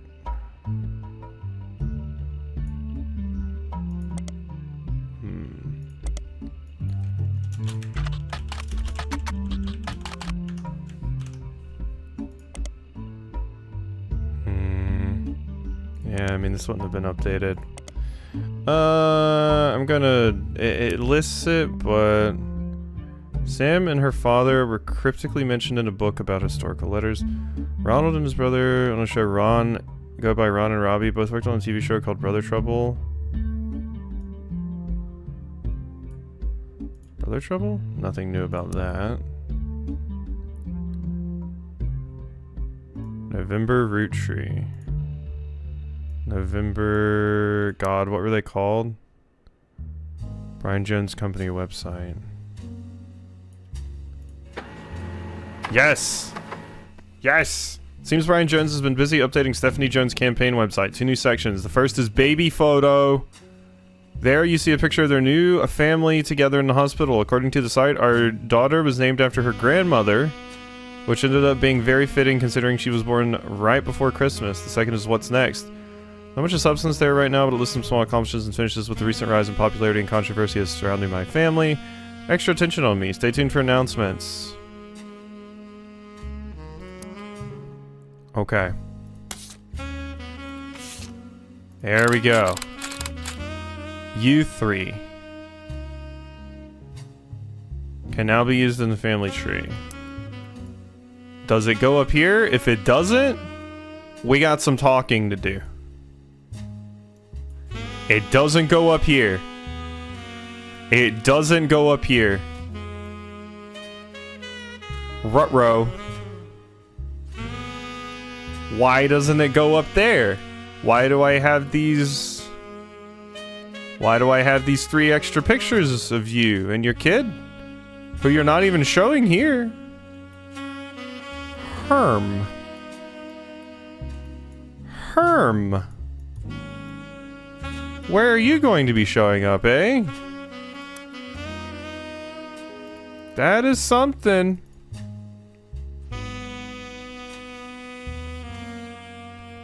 Okay.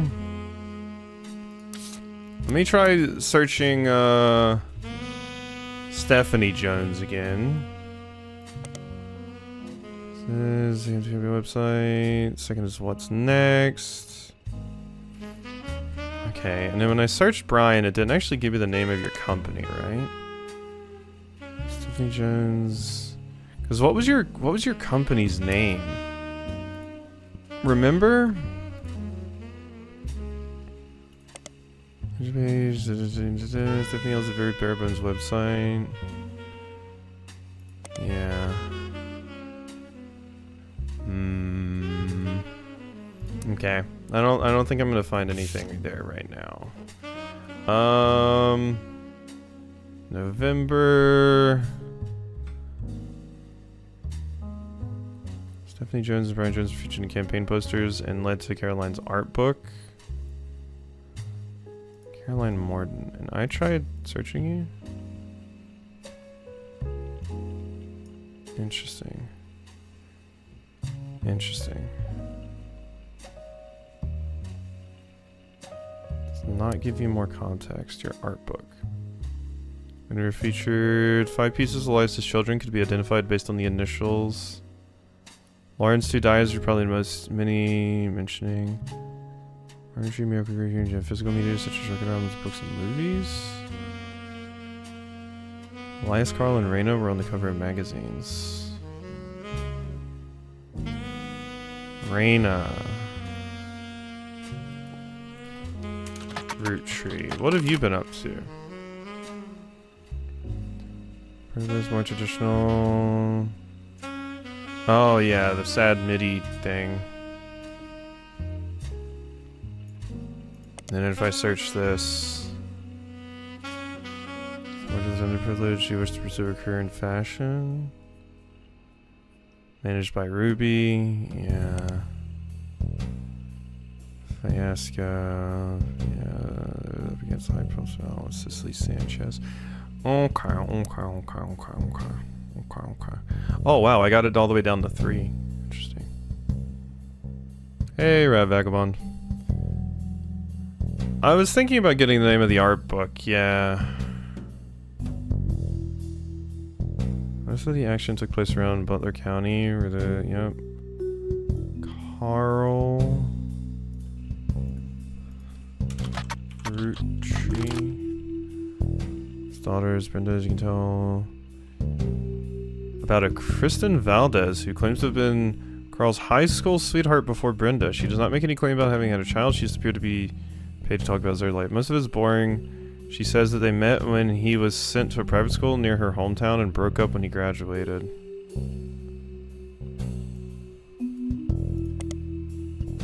Okay, that's nothing.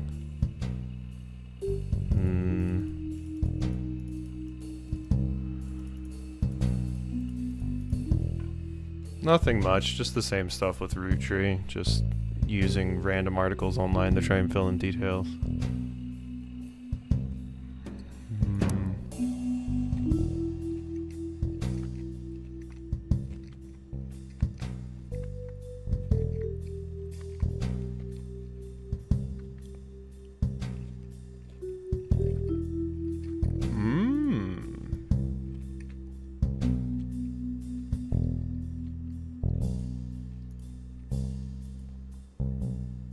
Interesting.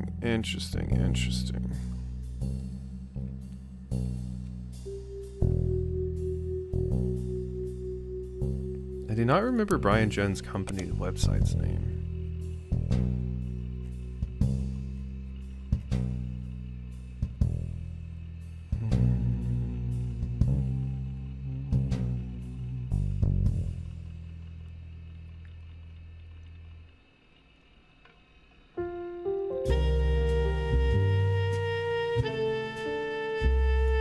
Yeah, I mean, I got some things from this, but...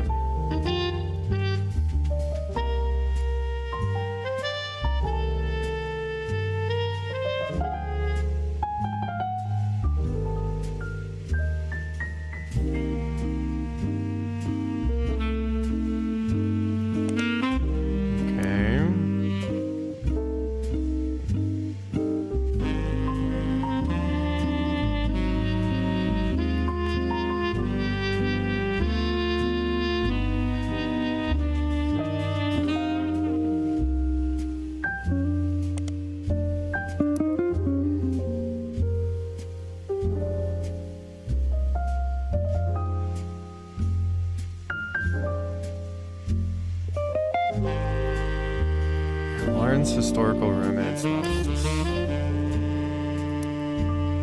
Maybe they lead to something?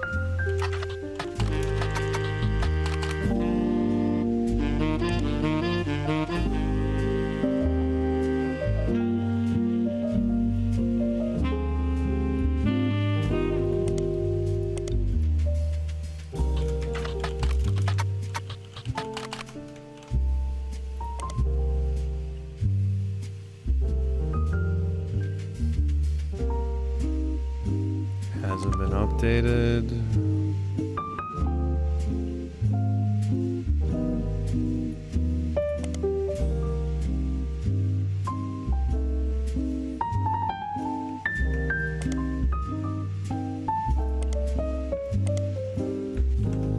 I mean, I don't know why these would. Yeah. They don't seem super worthwhile. Okay, let's go back over here then.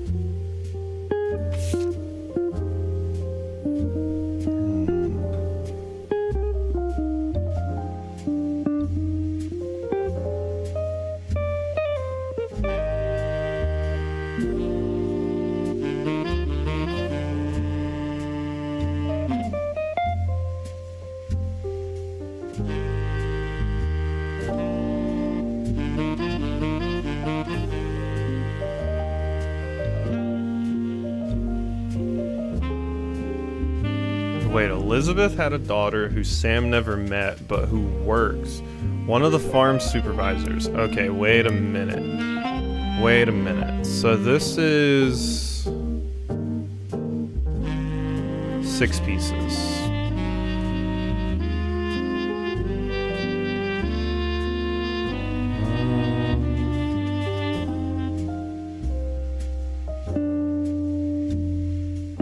Generous salary. Is this not where it is? Okay, it's in Guy. Okay, one of Sam's was named Elizabeth. Yeah, a caterer. Met her daughter at one of Guy's parties. And they eloped quickly due to a pregnancy. Wasn't aware the party was for swingers. Okay. So I need to find an Elizabeth who was a farm supervisor. So I need to find an Elizabeth farm supervisor. Which would be here. And it would have been when Guy was around. Elizabeth farm supervisor. Secretary, farm. Okay, here we go. Gwyneth was hired. Farm supervisor. Elizabeth Farrow. Okay. So yeah, that's just you. We already know about this. I just know your mom's name now.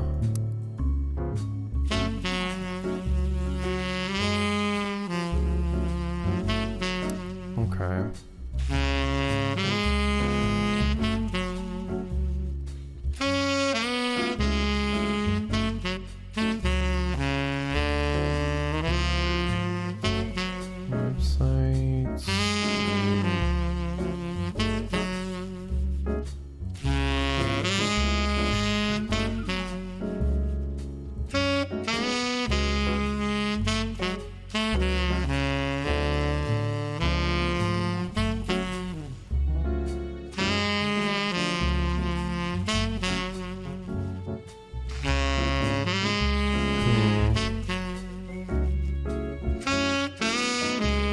lose the glasses.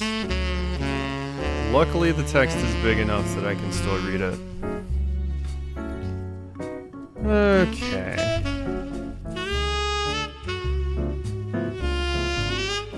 New Year's, 4th of July Spectacular.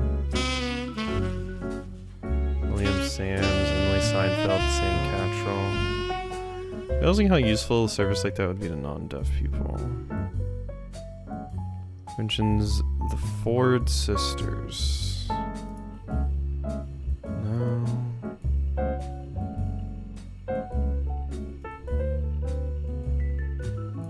Can I like find this full article in Butler County? No.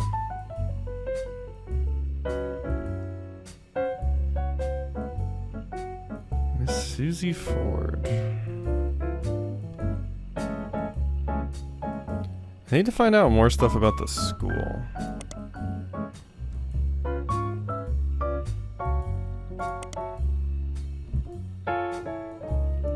And I looked up, yeah, Dove.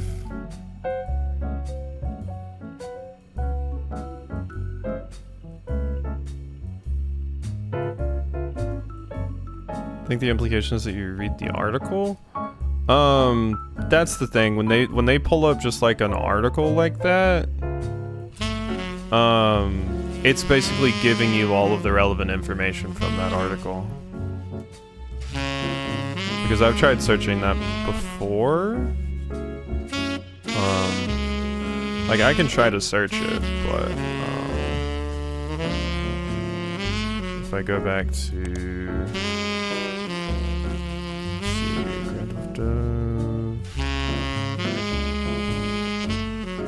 no, not this. Yeah, so you don't need to find it because you kind of did. Yeah.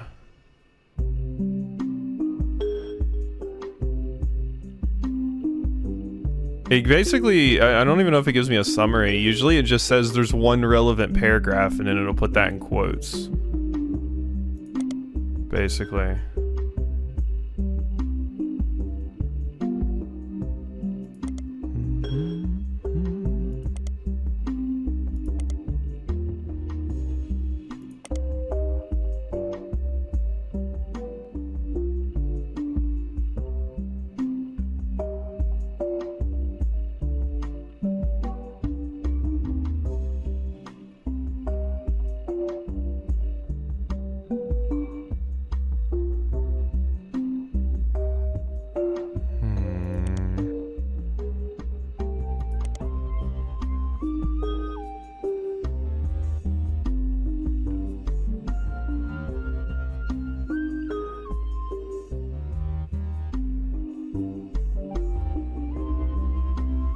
Center of a crime article.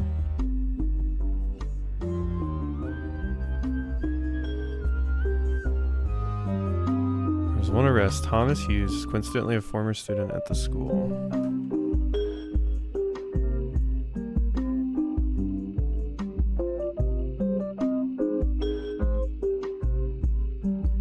Oof, I had to sneeze. Friendly destruction came in weeks after he married the school's newest teacher, Miss Hughes. She was not a teacher when he went.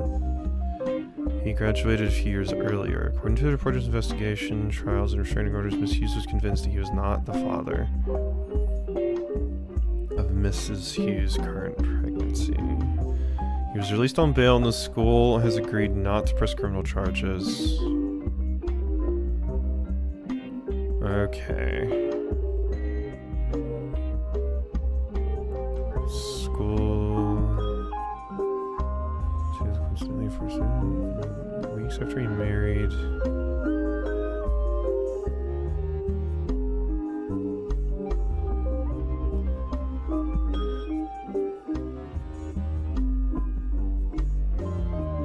Okay, so this might be here. This might be here. Thomas Hughes.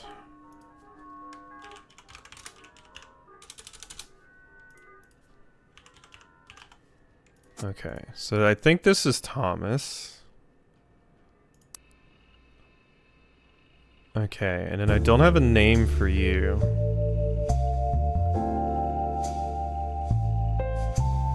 Miss Hughes. Yeah, and I think this has to be you.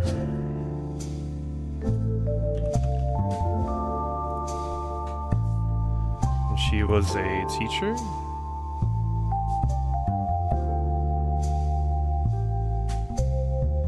Wait, teacher isn't on here. I guess professor is what I need to go with.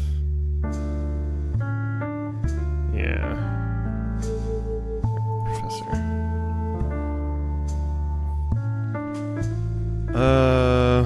Okay, so yeah, and then Thomas Hughes, and then you have a kid.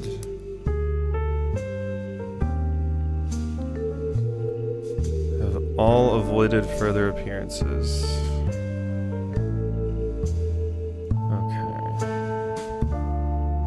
Hudson Wing. Let's try searching that in the Times. Do I search that here? It just pulls this up again.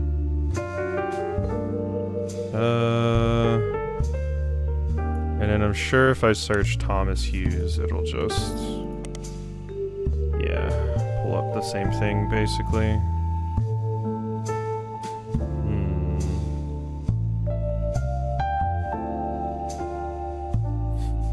Oh, I think I can put my glasses back on now.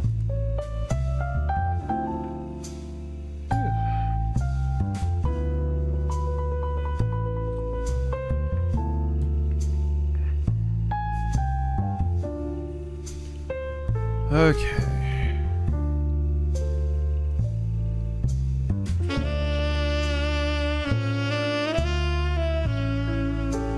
Wish I could find something about this. If I search this online, yeah, nothing's gonna come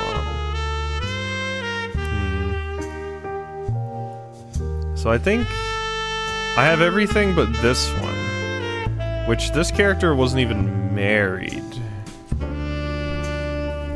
So I don't know who they are yet.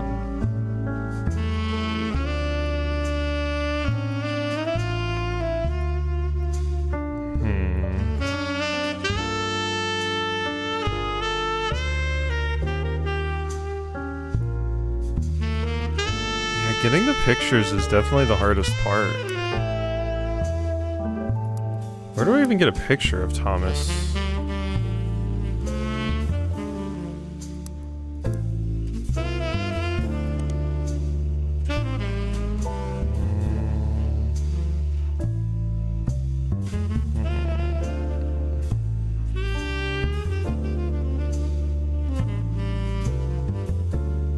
Yeah, Sage tried. But luckily the screen is big enough on this game and there's not a lot of small details. So that one wasn't too troubling.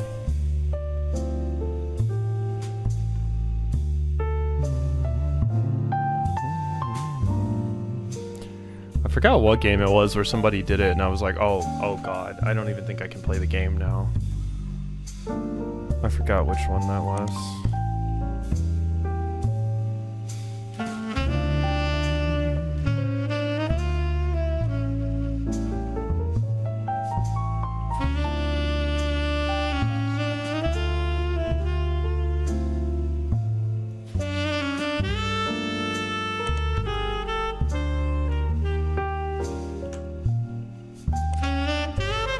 Just trying to search for the full article doesn't give you anything.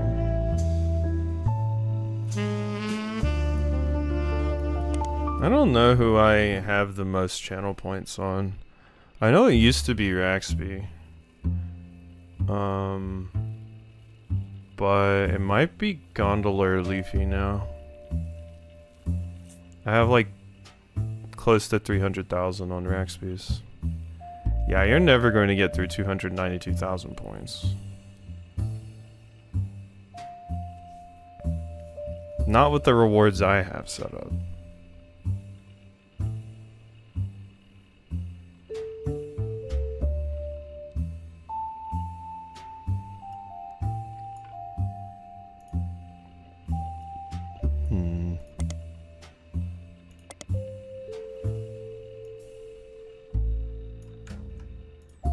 I'm stumped here.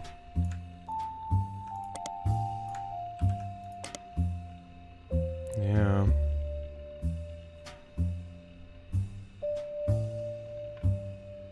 I only have 84k, I need to step it up. Bugs lurks a lot.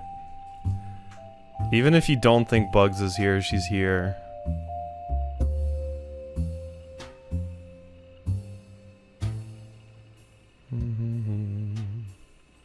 Gondola probably has more, yeah. Gondola regularly leaves me on and has been around since like the beginning. You use yours too much? You have about 3k? Yeah.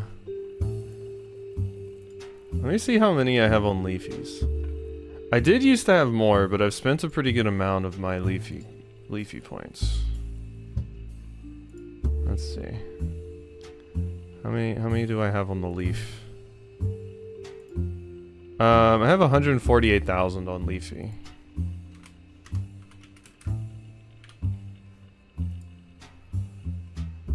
Now let's check Raxby.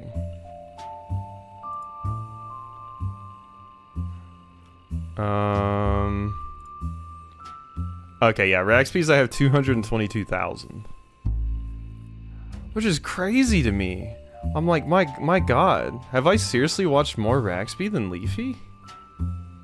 I feel like I've watched so much Leafy at this point.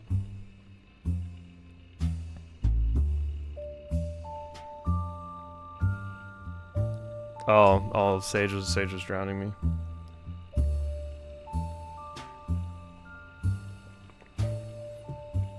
There we go, I drowned myself. You're welcome.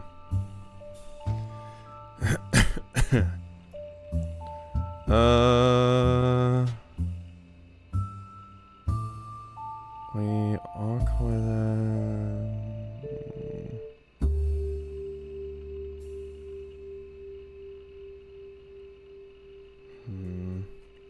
No, it's okay. I'm fine with being drowned.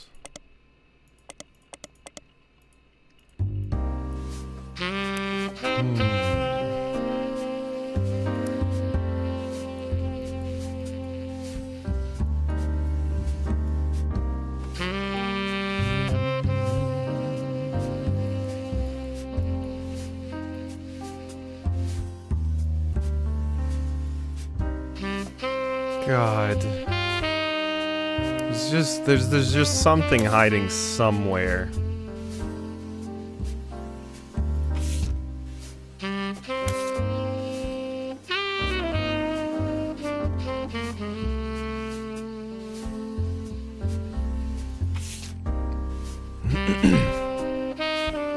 This is wild to me. So wait a minute. So where are you at?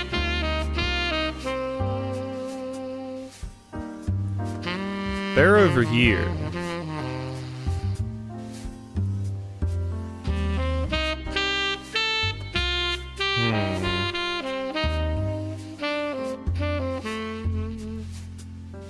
I need to find Morden's, or Caroline's, stuff. Caroline Morden. What was your book? Yeah, she's associated with music called P-Flag. Parents and friends of lesbians and gays. Hell yeah.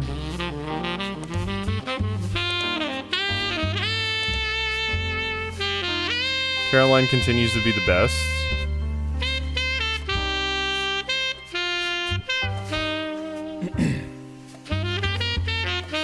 Yeah, no. If you deputize the criminals, then they know how the crime works.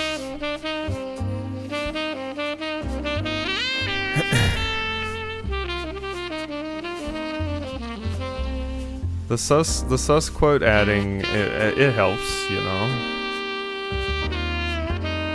I need to find your stupid book. Author name, Caroline Morden.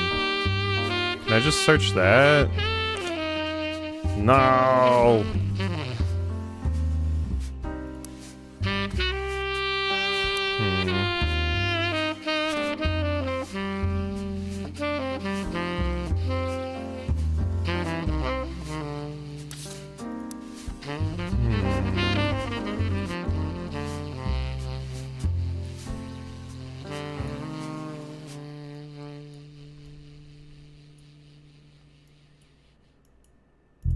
Is there anything else to get from the... No. Reminders. Jesus, spaghetti.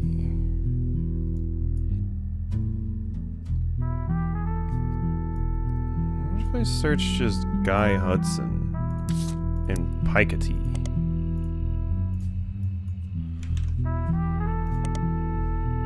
Fish, Spaghetti Cancel Book, Cicely Sanchez. Like, there's so many things. What if I search Piketty? Magazine. Reality consistent theme.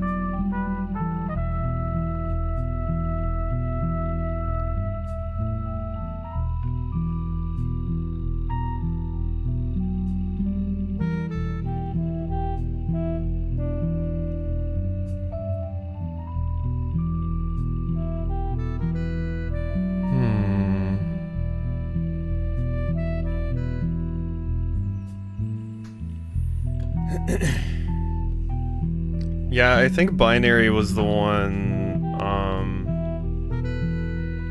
Binary was the one that recommended both of those. I know for a fact the Yuri is great, Yuri is awesome one is, from Binary. Why I can remember that from 2022, I don't know, but...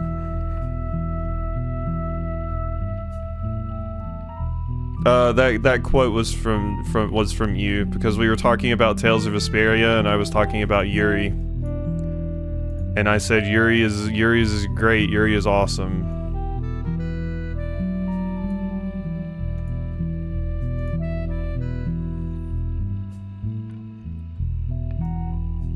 What if I search Beanie Babies?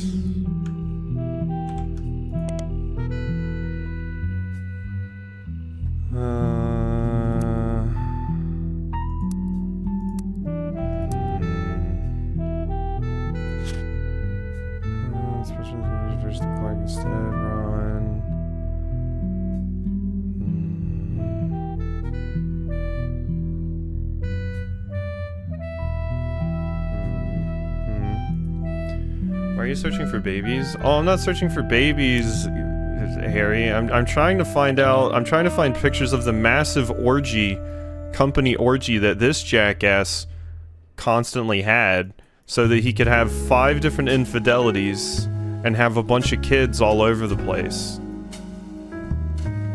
Do you have pictures of the orgies, Harry? I need them.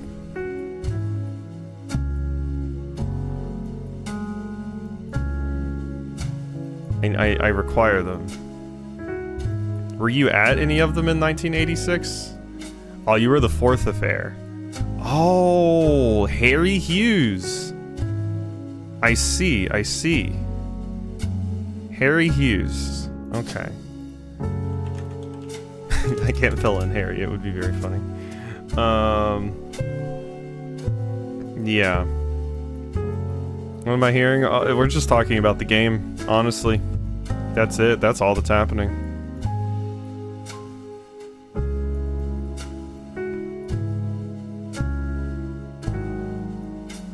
I'm both his kid and his affair partner. I see. That's, problematic at best. I'm still wondering why in the hell you're showing up. Like, why are... why are you showing up?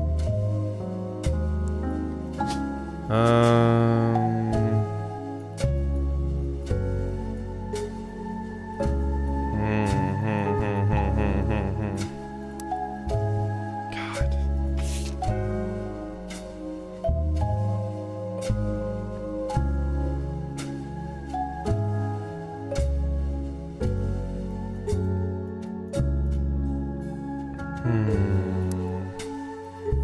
Later, rat vagabonds. Where in the 9 should I be searching for something else? Let's see. Cease and desist. Roottrees. Anonymom. Yeah, Jane Doe. Anonymom and Jane Doe Roottrees. Is this? Oh, that's John Doe Roottrees. Not the Jane Doe Roottrees.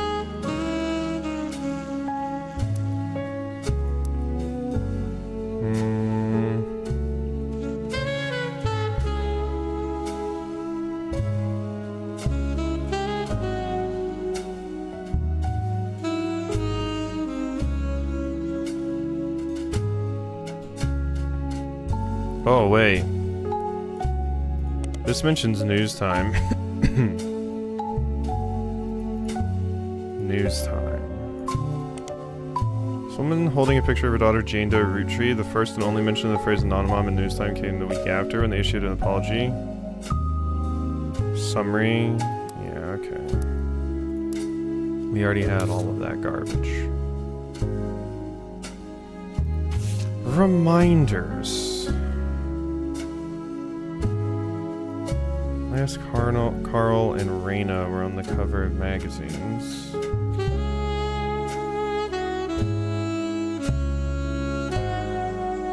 Roottrees, Miracle, and Jim had physical media such as record albums, books, and movies.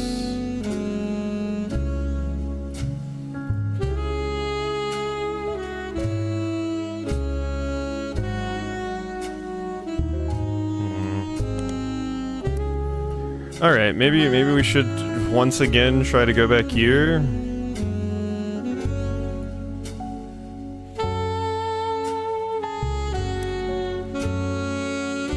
These children can be identified by the initials of the original candy flavors. No. No, you wouldn't. You wouldn't, guy. There's no way you would do something so stupid, right? There's no way. There's no way you would do something so stupid.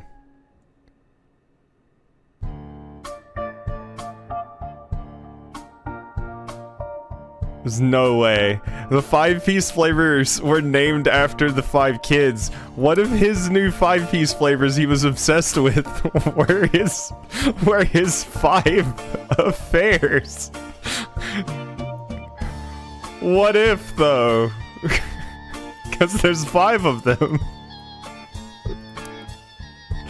There's no way. There's no way. That's so stupid, though. Butterscotch. Butterscotch. Is there a B? No. I mean, we have C. We have caviar. Wait, strawberry. Strawberry for Susan.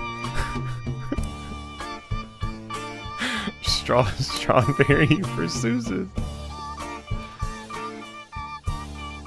Someone's name starts with X?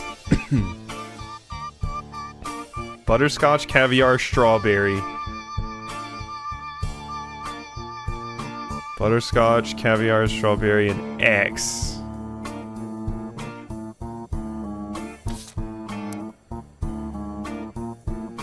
Strawberry and caviar work so far.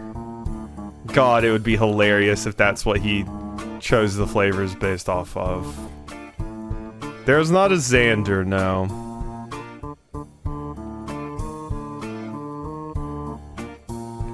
There might be a Xemnas or a Xehanort.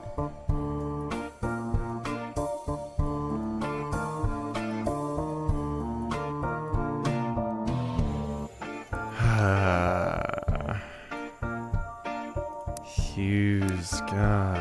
Okay, let's. Okay, I just noticed that the 5 pieces could be identified by the initials of the original candy flavors. That was hilarious to me.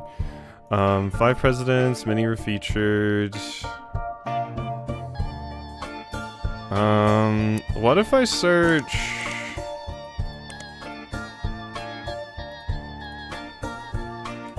Clark Rafferty?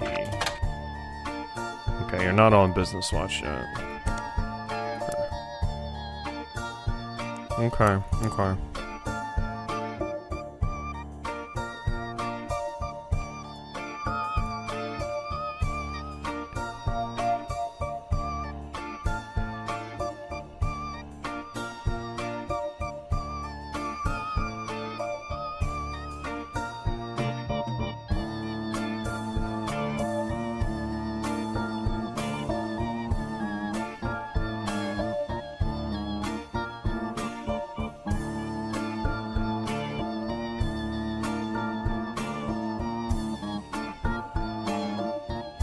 Oh yeah, the Roottrees curse. They still exist. The visitor count has reached 7 digits. Many older articles have been replaced. It seems that the recent uprising in Roottrees news has left Thomas Overwood with a constant stream of events. One of his theories involved Roottrees deaths being faked. According to Overwood, statistically, when you have this many high-profile people who have died in the family, the odds are that one of them faked their death. It's just math. His newfound focus on death faking seems to coincide with him mentioning that he's begun believing the guy's not dead theory. In his own words, my eyes have been opened, all of this is beginning to make sense. Details the belief that Ron Roottrees is still in charge. Gwen Roottrees' death was faked and that Clark is only there to throw people off. Apparently, this allowed Ron to travel to France to develop their new candy in secret.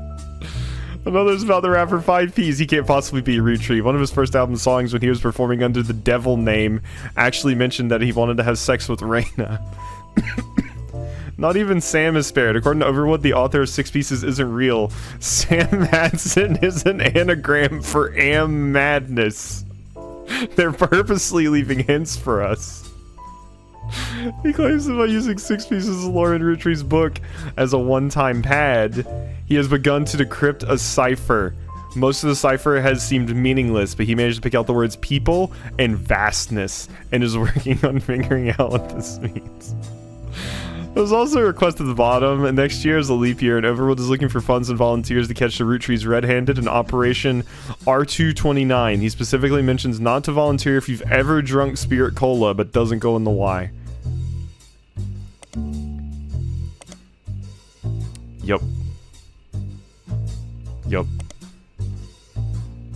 Yup. What about the guy's not dead theory? Okay. Okay, you keep doing you, Thomas. Thomas is doing good work. Look at Thomas go.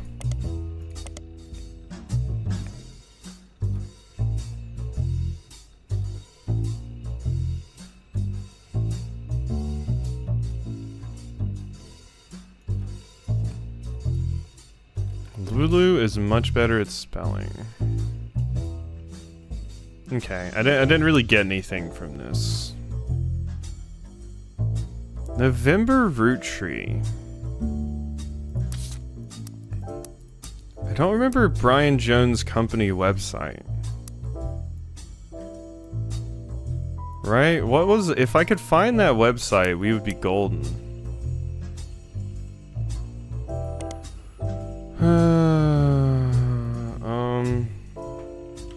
Brian Jones. Was it like Jones Publishing? What was it?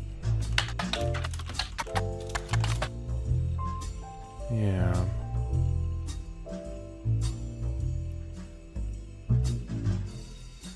Like, I need to get to your new website.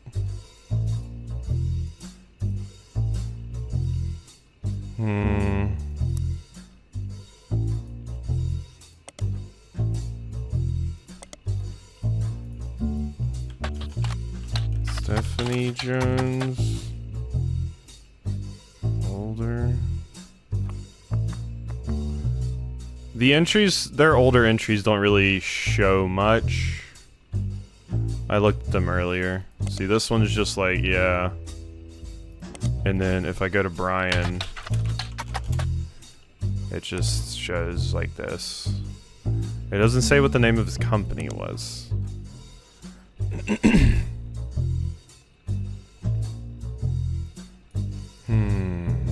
Because Brian and Stephanie are clearly important.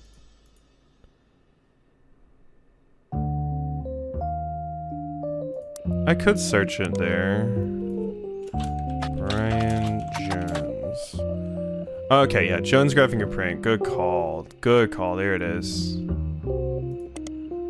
Websites that list you do clients, although all of them are in or around, none would appear related. Jones Graphic and Print. Okay. Stephanie Jones, Roottrees Candy Company, Miracle Network, Roottrees Motors. Yeah, and you don't really say much else. Jones Graphic and Print. Okay, I tried.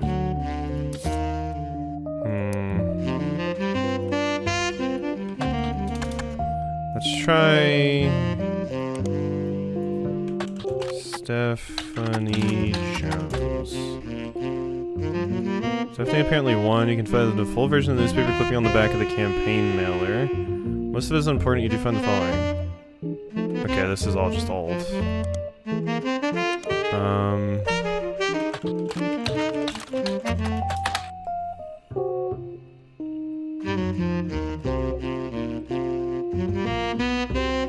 Our daughter was named after her grandmother, which ended up being very fitting since she was born the night before Christmas. And what was November? Oh, wait. That's why I wanted to go to Jones Print. Wait, go back here. Jones Graphic and Print, show older. Where did I find November's name? There was like a November thing we saw somewhere. It was November's company. Shit. It was November's company. She had a company name. November Productions? What was that called? November Dance Company? November Dance Company. Because it specifically mentions November here.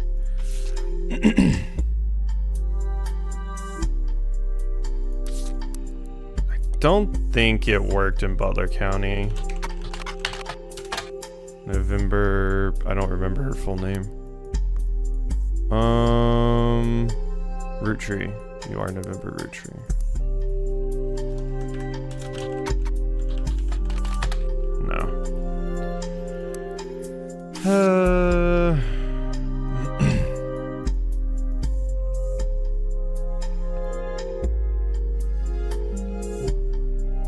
Family Man turned out to be propaganda and not useful. Yeah, but we know why that's useful now.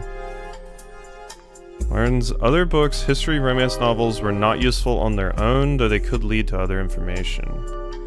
Caroline Morden's sculptures. Where was the book that Caroline wrote?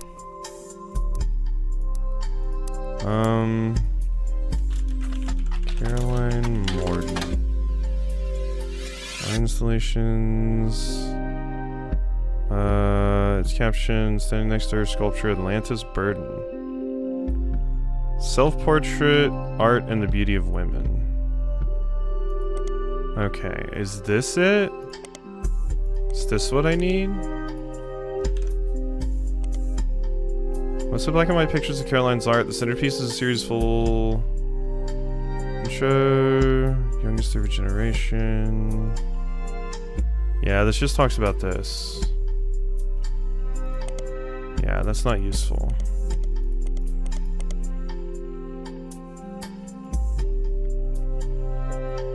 Atlantis Burden.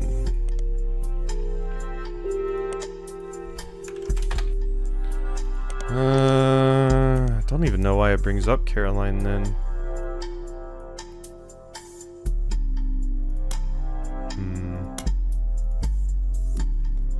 Okay, I mean, I think if I'm going to go off of the pieces of information that I have that have the most stuff, I think it's gotta be Piketty. So possibly we follow down the Cicely Sanchez route again?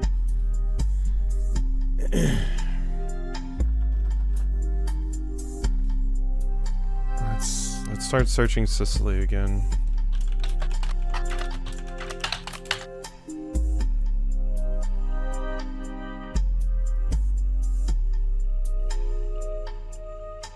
Portrait of a changed man.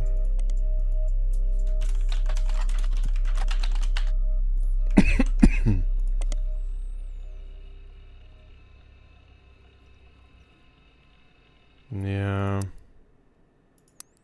Not useful. What do I have about Sicily?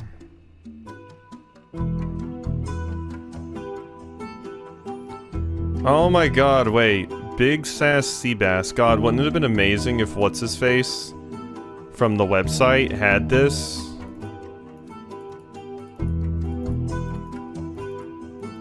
The nobody bid. Yeah. Later, Binary.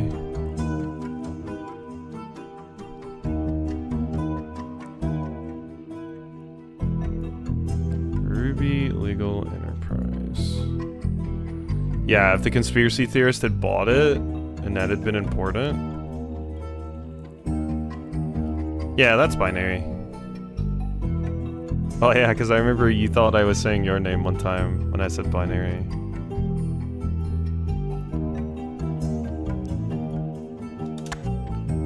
Ruby Legal.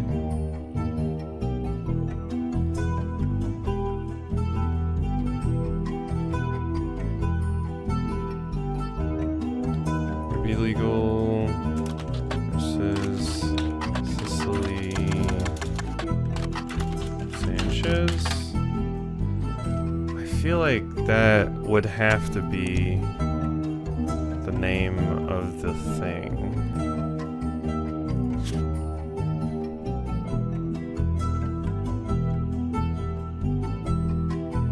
One of my current series about modern day success stories.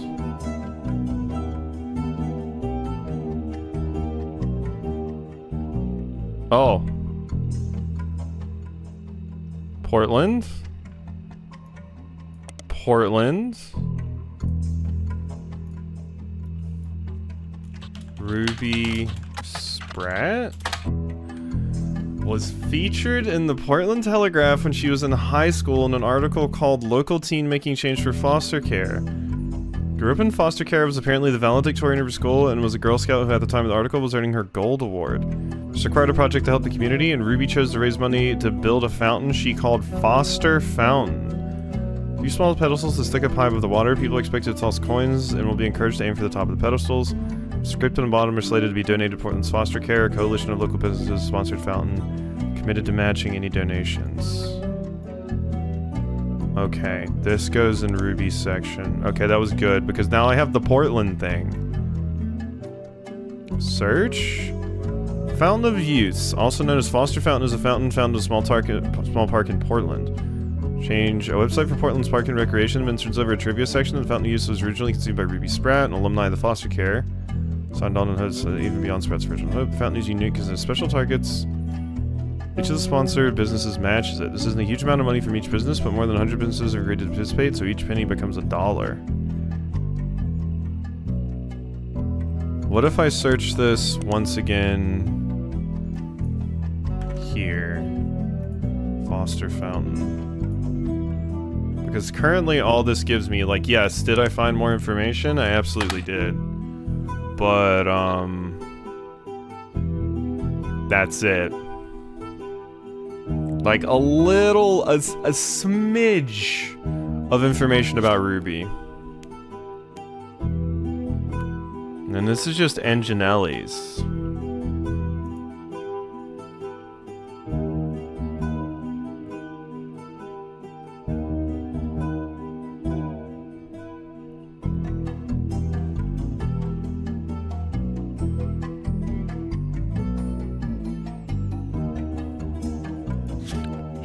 Is she a Roottrees then? Maybe? I don't know. I don't know where Ruby factors into a lot of this yet, besides the fact that she's the one that's handling the suing of Sicily.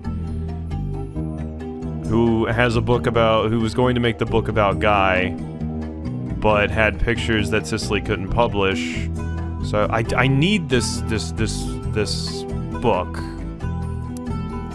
It would help a lot. This.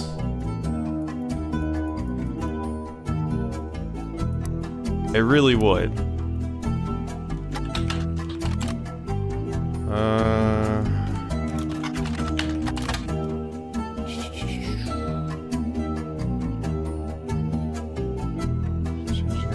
Big sass sea bass.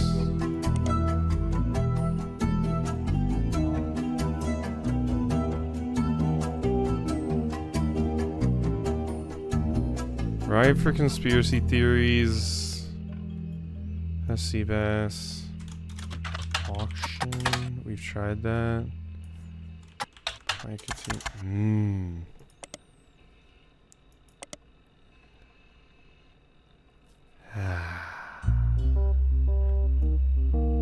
So the copy at over $1,000. Like, I really would have thought the conspiracy theorist would have some information about this.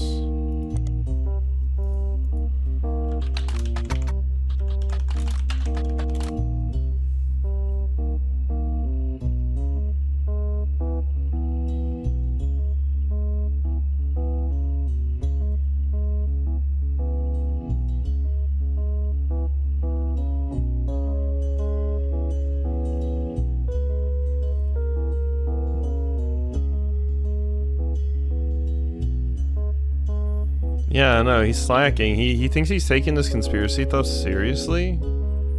You didn't even buy the several $1,000 magazine.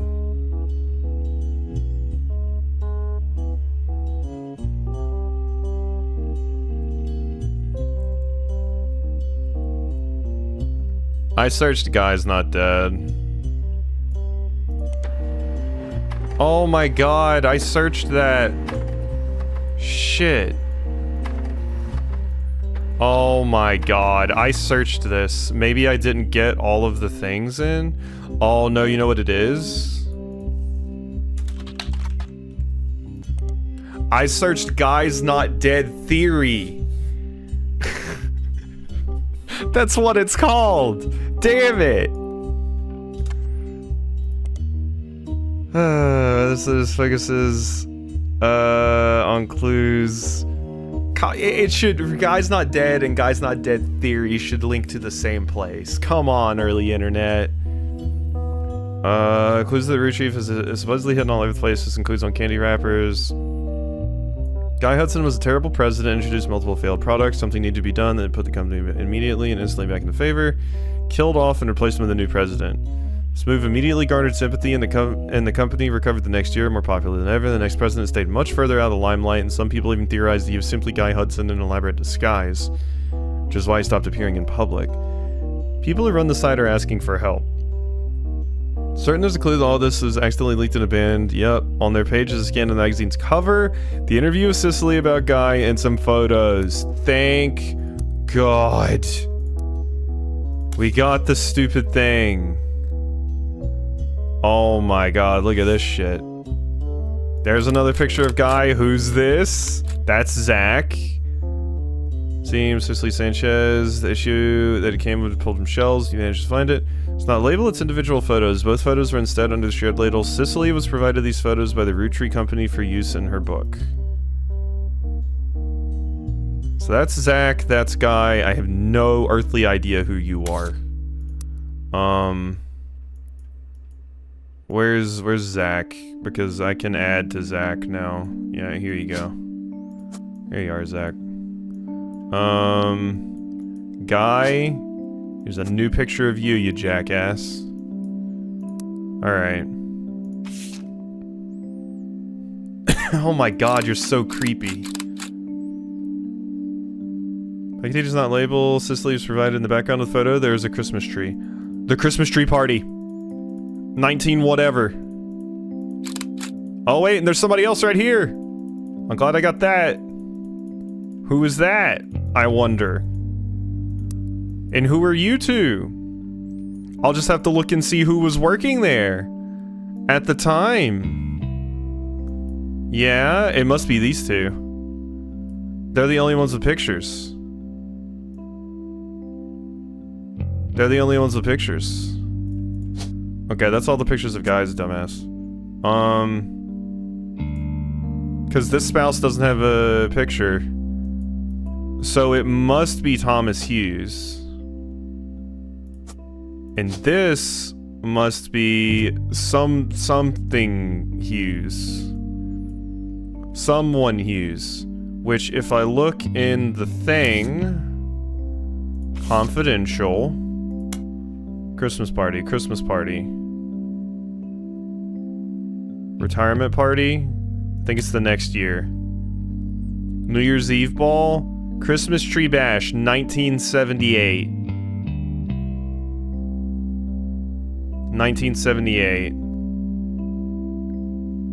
It is maiden names, yes. I just put that there so I know who she is.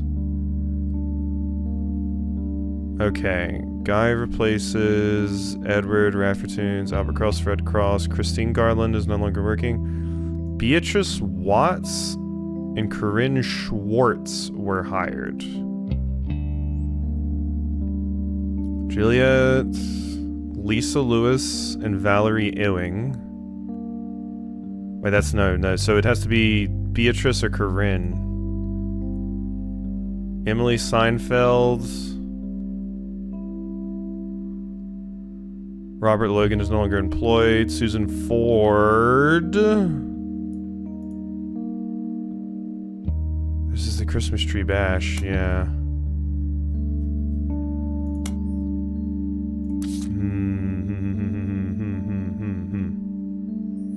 Yeah, if Zach was there, I feel like that's... I'm gonna follow up on that in a second, but... Yeah, I can follow up on it now. Yeah, I mean... that sounds sound to me. If Zach's there, it kind of has to be you. Or Joanna. Although, I'm pretty sure that's you. Yeah, I mean, I know that's you. You. Okay, so I have notes about a Corinne. Don't I? I thought I had notes about Corinne.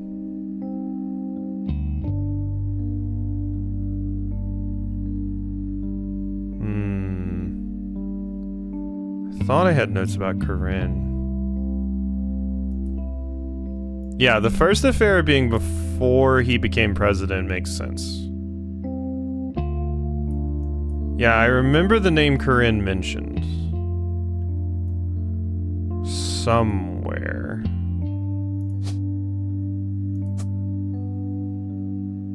Okay, let's look at some other stuff first. Claimed to have been paid a significant amount to write a book about one of the Roottrees. He was the president for a short period. Yeah, I met him on New Year's Eve, actually, the last night of 1978. Guy liked to throw big parties. I was just coming off of Changed Man and looking for my new project. When his wife learned who I was, she invited me to the party and they cornered me to talk about a book. First time anyone recognized me for my work, I had finally made it. The book they asked me to write sounded great, but then none of the stuff that made him interesting was allowed to stay. Chop, chop, snip, snip. Anything with even the slightest threat to Guy's image ended up gonzo. His core Guy was not complicated. In fact, I think it boiled down to two traits. First, he wanted to be seen as the second great coming of Elias Roottree, and second, he'd never be satisfied living the life needed to be seen that way. He had his fortune and good looks, and he really liked to exploit that to pick up women, but he couldn't let anyone else know, so it cost him a lot to cover up. That was the only interesting aspect of Guy. He was James Bond trying to convince people he was Mr. Rogers, I guess. Mr. Rogers, really? Maybe that's not the best metaphor, but Elias Roottree was boring as all hell and all about family. Guy did everything he could to be seen that way. After I submitted my first draft, he sent me this garbage book, The Roottree Legacy, with Elias on the cover. Last time he and I met, he had even switched out his orange suits for the same green ones Elias wore. This is pretty funny. And remember fancy flavors? Guy knew that part of Elias' legacy was the 5-piece flavors, so that's what Guy tried to do too. Caviar was a disaster here, but it was actually somewhat popular in Brazil. He went to Brazil to open the Roottree Brazil factory. Guy was always hopping around the world trying to recreate that success. Yes. Is one of the companies created to manufacture and distribute Roottree candy. Who's developed the Roottree Everywhere initiative? The Majima Everywhere system? Oh my god. Okay, we've hit some shit. Unlike some of the other Roottree Everywhere results, Roottree Brazil seems to be a success. You do some rough translating and find a significant amount of information. Only region in which caviar flavored 5 pieces released were a hit. That the factory still exists this day is solely to create that flavor, which comes in its own standalone 5 pieces bag with Portuguese writing. Small town named Alvalagos, near the municipality of São Bernardo do Campo, became the location chosen by Roottrees Candy Company after a newly elected local politician named Edson Soares heard they were planning a new factory and petitioned them. Oh my god, it's the motherlode. Guy. Okay. Add this. Brazil was the only one. Small town. Factory was controversial as locals did not want it there. The Roottrees visited Brazil around Christmas and managed to break ground. Since then, however, it has been operating relatively smoothly except for 2 incidents. The first was in Sandinho de Bordo, 1982, and the second was a successful strike that involved all the factory's workers being replaced. The factory was originally built, and according to paperwork at the time, by a small company called... Oh my god, yeah, I'm not even gonna try. Which literally translates to New Brazil Candy Corporation. The company no longer exists, so much information has ever existed about it, and the Roottrees now run it entirely. Okay, there's a lot here. A lot. Expansion in the late 1970s coincided with other large changes and had mixed success. As far as you can tell, the different companies related to it were all formed in very different, somewhat sometimes haphazard ways. Minimal organized information about the history. Roottrees candy had been distributed globally to ensure markets approved by Elias as early as the 1940s. This included places like Canada, Mexico, and select countries in Europe, most of the UK. Roottrees everywhere involved Roottrees expansion to other major markets that had to be assessed to be ready. It started with 4 that it had no share in: Australia, Brazil, China, and France. Each of the countries had a new company formed, mostly by making deals with local distributors and manufacturers. One of the companies created manufactured distributed Roottrees candy. Charles Martin, who owned a company that manufactured licorice in Australia, was tapped to run the Roottrees factory after he impressed the American leadership. Not have success. Or did have some success. Like the company shuttered after the death of Martin, and Roottrees now serves as importer and distributor. Okay. China Roottrees. It's developed during the late 70s. China began to go through a period of economic reform. This led to many opportunities. Lang Hongbo, who was said to have personally won over the Roottrees family, was the owner of multiple textile factories, did not wish to import ingredients and build a special factory to manufacture the candy in China. Made a deal to import bulk unpackaged Roottrees candy and label it not only China but additional markets. He was already in his mid-50s when the deal happened, only had daughters, and his brother took control upon his death. It was passed to the oldest child from the next generation, Lang Xinyu. Okay.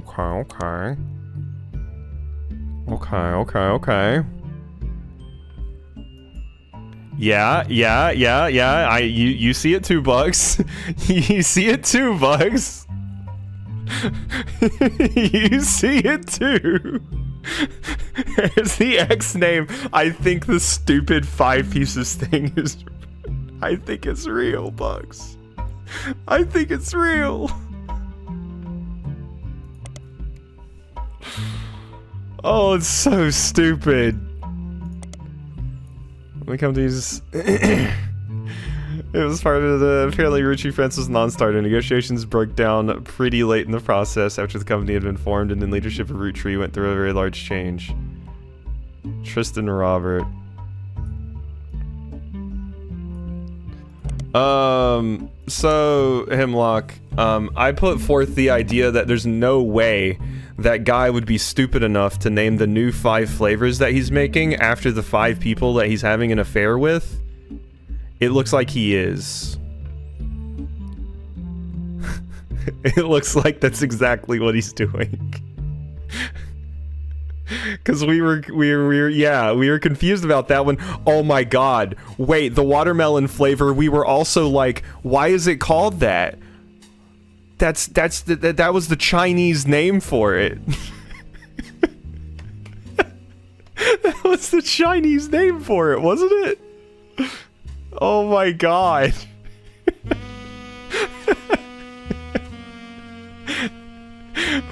What a dumbass. Oh my god, I hate him. Okay. Okay. Wait 1 second. We still got more. We still got more. Okay. Small town called Alvalagos. Game designer by the name of Jerry Johnston looked up cities in Brazil that had a lot of manufacturing so he could place a fictional factory there. He did not want to offend any Brazilians with the tale he was writing that involved corruption and politics.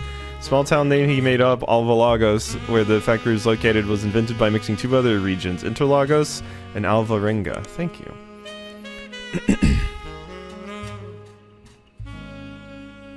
Edson Suarez. Brazilian politician, you find a dissertation published by a college student as part of their PhD in history. Rise of democracy.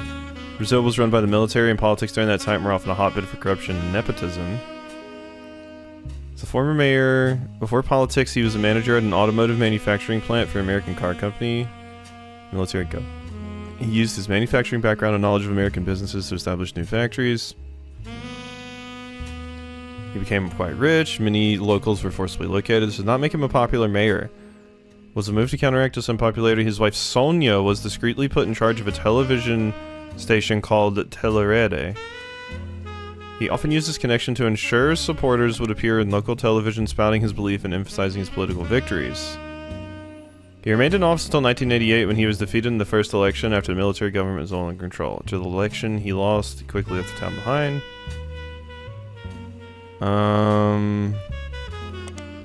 Former television station.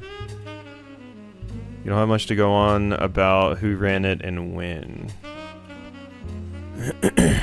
Okay. So that was that. Roottrees visited Brazil around Christmas. Operating relatively smoothly. The first is... translate to Maple Fire. In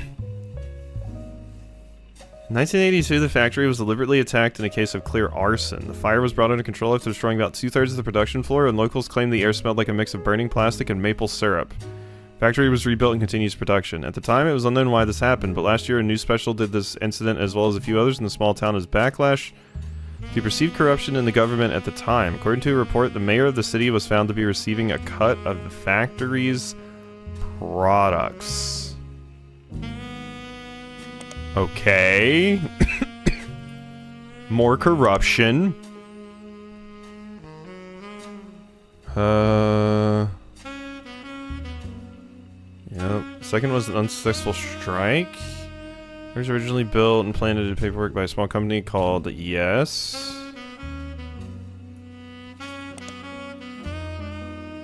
Oh. Which just becomes, yeah. Whoops, 1 sec, let me get back to Roottrees Brazil. There we go. Okay. Okay. This is so stupid. It's ludicrously dumb.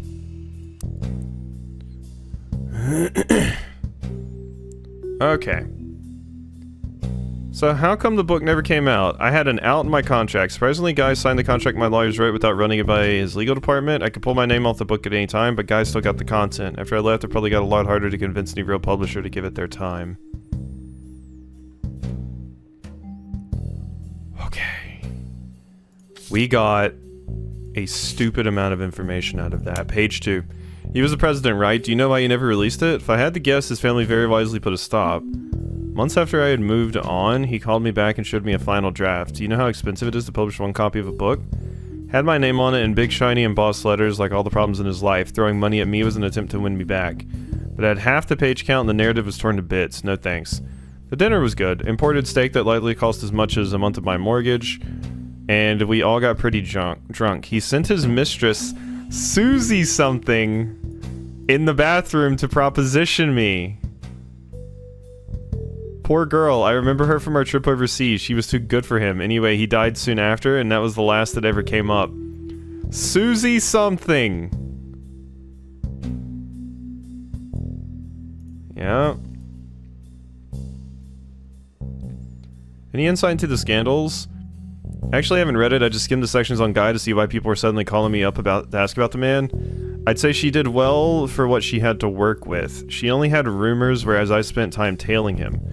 Sometimes he knew, sometimes he didn't. He invited me to join them when dealing with Roottrees Brazil, but I actually had people on him. Okay, so you're there for Roottrees Brazil. I actually had people on him when he went to Australia, France, and China too. When he met with someone, I'd figure out who they were and how they were involved. Doubly so if the meeting happened when he didn't want me to be around. Despite his best efforts, I got the whole truth, including things even his family never knew. For example, the daughter of his business partner in Australia, I think her name was Robin. He and she definitely spent a few nights together that he didn't want his family to know about. But I did.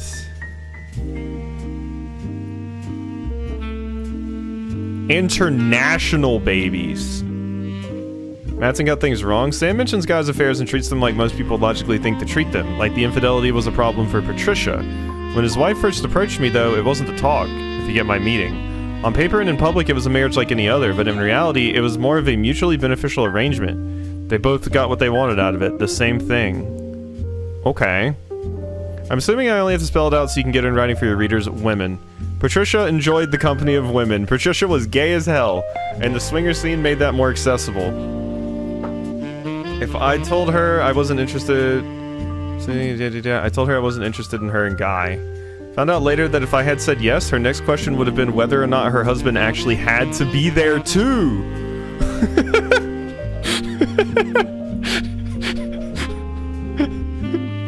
Guy, on the other hand, was seen in a traditional marriage that at the same time could bed any women that found him charming. I can assure you that was exactly the type of marriage he was interested in.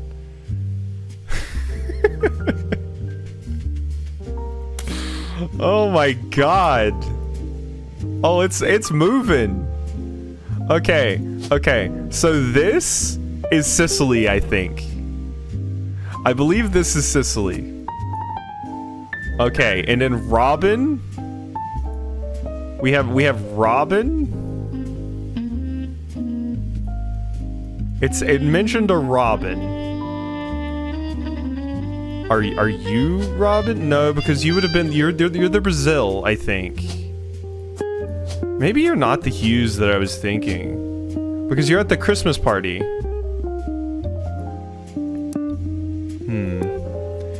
Yeah, the first page has the name of her first book, but I think I've searched that and it's not relevant.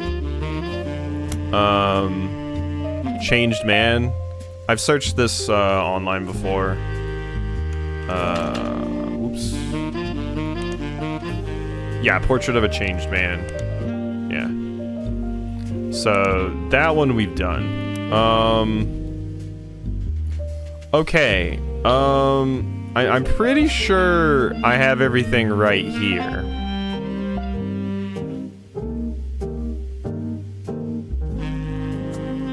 I feel like a good amount of these are correct. I just need one more. I just don't know your first name. Let's go back to the Australia. Charles Martin. We gotta search you. Candy manufacturer. He had a popular brand of licorice called Martin's Licorice Bullets. Unrelated to the Roottrees, however, he helped to develop Roottree in Australia. He used his own wealth to build a new factory, and they distributed the maple treats through the same methods. Website about Australian commerce mentions that he had a very unusual business agreement with the main Roottrees company. Much like how the Clancy Trust distributed the profits in the Roottrees company evenly to the Roottrees family, the profits of the Roottrees also would be 50-50 split between American Roottrees and Martin himself. This made Martin very, very wealthy, but also led to many cost-cutting measures meant to increase profits as much as possible, especially towards the end of Martin's life. Roottrees candy gained a poor reputation in Australia, and sales suffered immensely. Charles' vast fortune was passed along to his daughter, Robin Martin, who sold both businesses at first opportunity.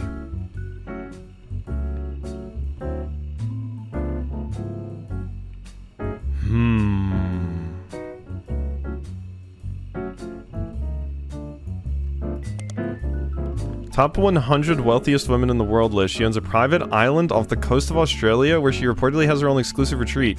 She has no husband, and there's a widely circulated rumor somewhere in the 70s that she had a medical procedure to ensure she would never have children. You find a joke on a site called Edgy Jokes that implies she's quite promiscuous and has a punchline involving Robin's eggs. What it's worth, Martin seems to lean into the rumors. In the 80s, she once showed up at a charity function with 3 very attractive men wearing a shirt that said satisfied partner on it.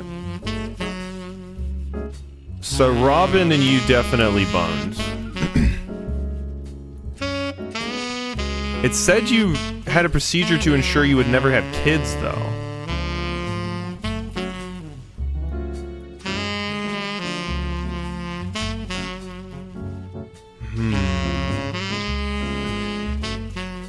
I'm thinking maybe you're Robin?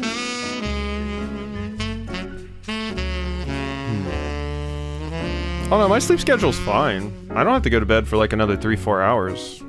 I'm good.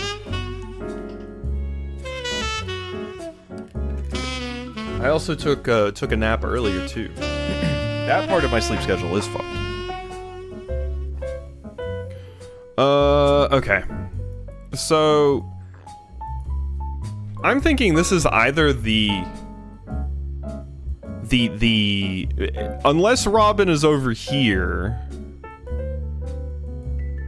Unless Robin is over here, you know, because someone's got to be over here. One of these needs to be Robin, but then there's also the other daughter.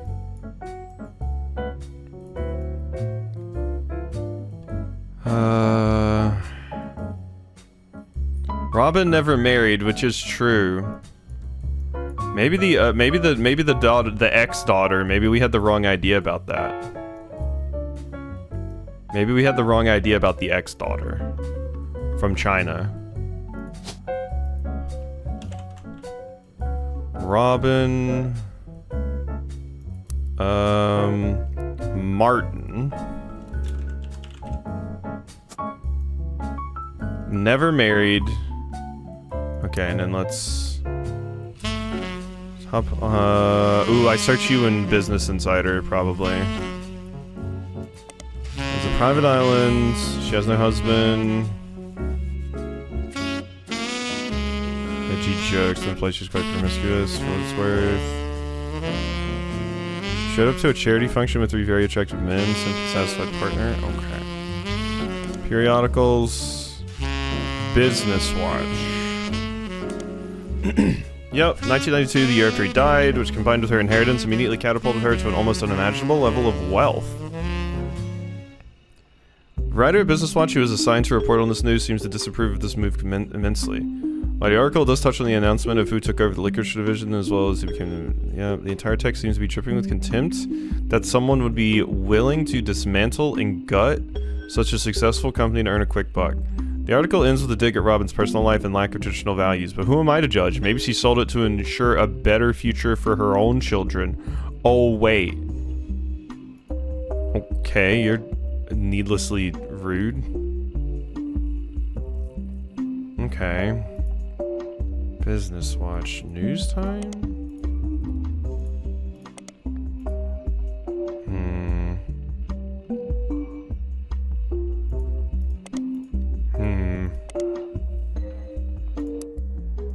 I mean, she's kind of just rich. Like, I don't really think she has a job.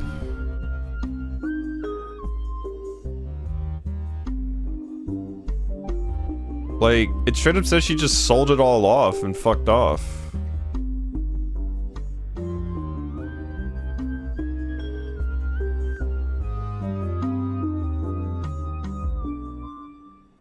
Like, where's just rich? The only thing I can think of is like CEO, because she did own the company at one point. Robin Martin.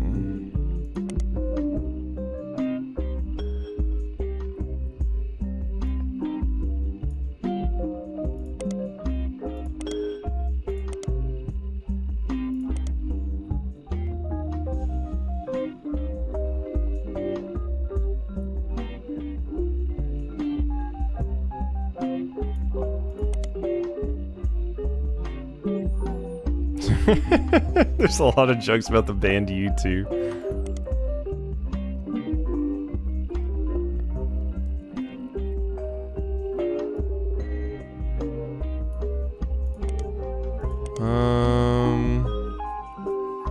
Showed up to a charity function.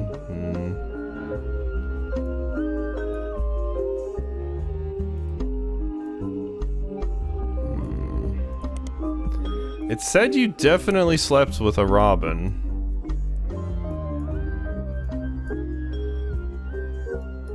My question is like, who, where?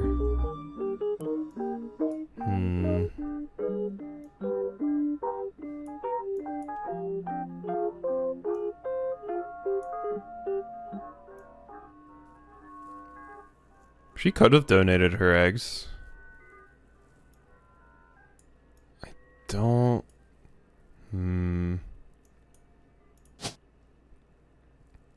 The main problem is, at this point, I need like a lock-in. I have none. And I really feel like you're correct. Because you were Guy's secretary. So were you.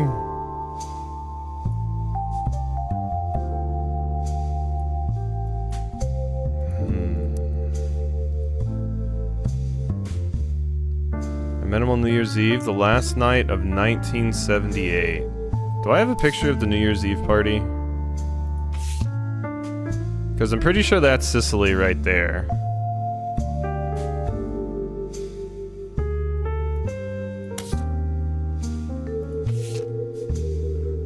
Look at how creepy you're looking here.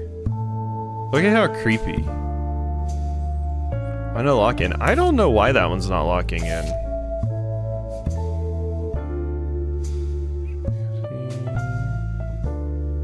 This is when the handover is happening.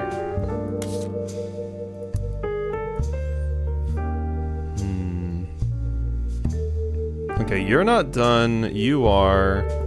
I don't know who this is, admittedly. I don't know if that's actually you or not.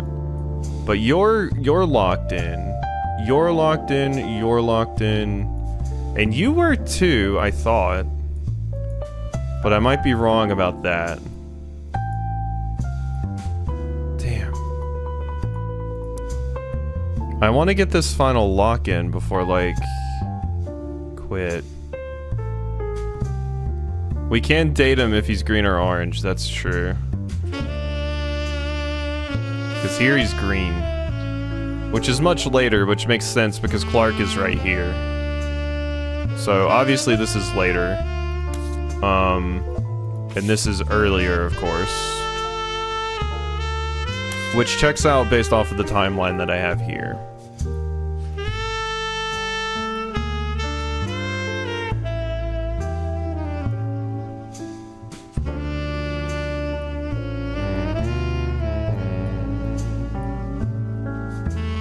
Let's go to this picture.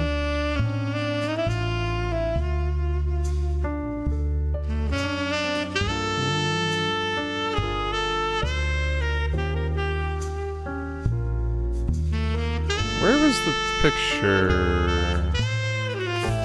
This picture?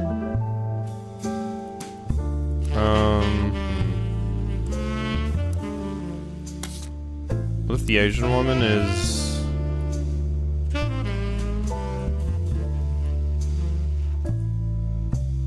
Lang?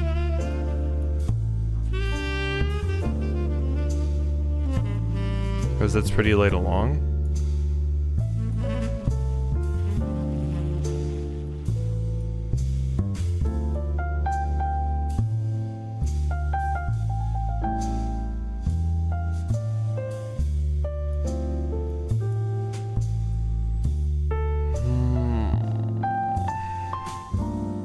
Pic of him wearing green.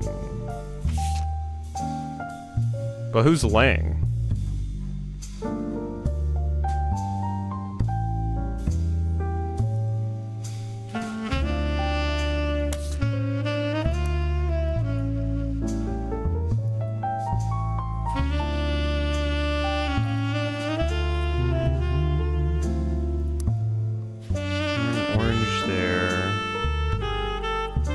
daughter of the Roottrees, China. Oh, yeah. So the only problem with that is I don't know where she would go because I'm kind of full. That's why I had that picture for Susan, because I was just guessing, basically. But I'm out of slots for the daughter of Roottrees, China, admittedly.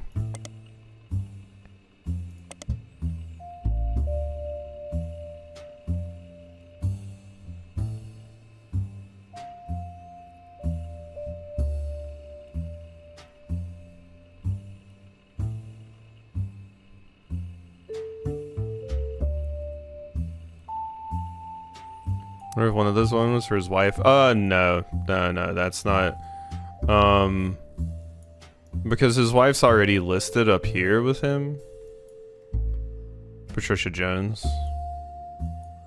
And these are all listed as infidelities. If it was his wife, it would have like this little logo.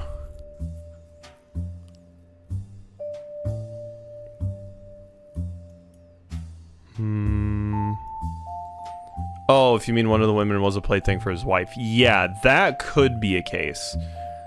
If that was the case, though, I don't understand why they would ever show up on this list. Since this is about a bunch of guys sleeping around. I don't see why it would ever show.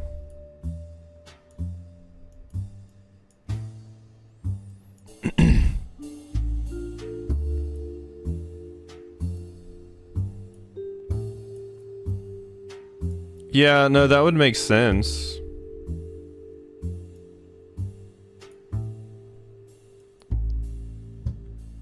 Yeah, and I mean, that could be one of them. That could be the... They said you straight up slept with Robin.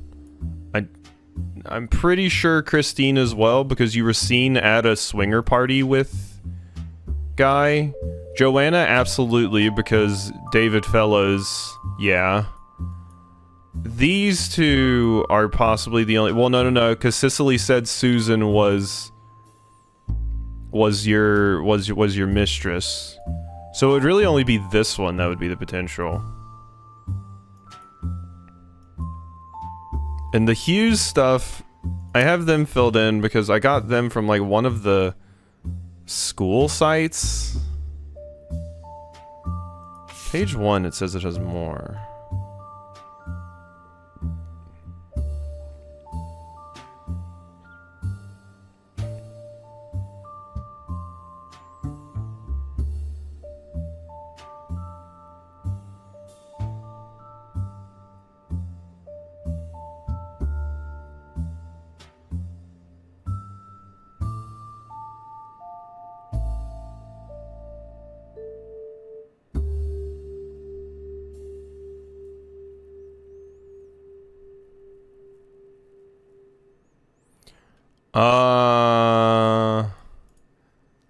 Just talking about Roottrees, Brazil.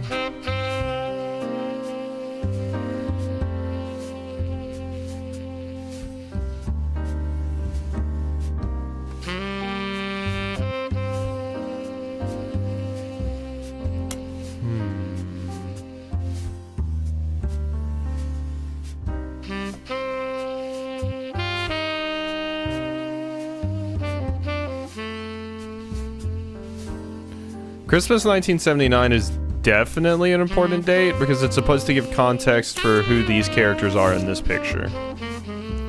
And like I said, I know this is Cicely. I'm pretty sure it is, at least. I just don't know who these two are.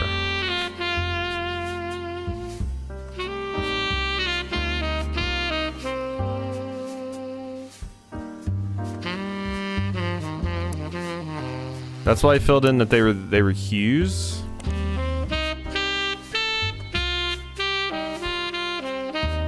He is supposed to be in Brazil then, yeah. It doesn't say anything about him like boning anyone's daughter in Brazil.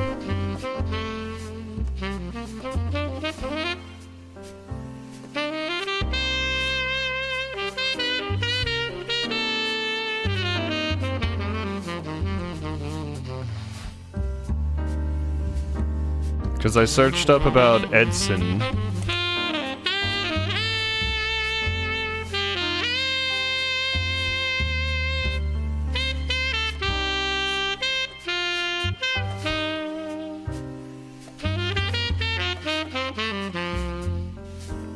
His wife Sonia was discreetly put in charge of a television.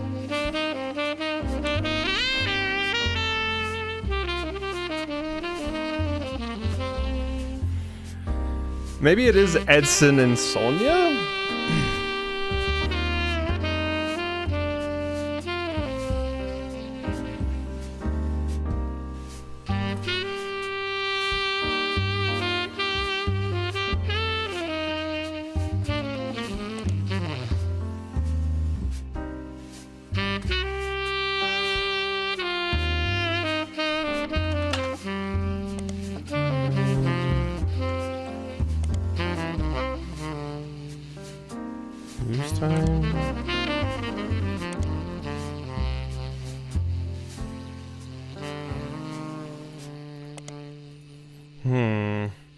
It said lack of resources online. About who ran it and when.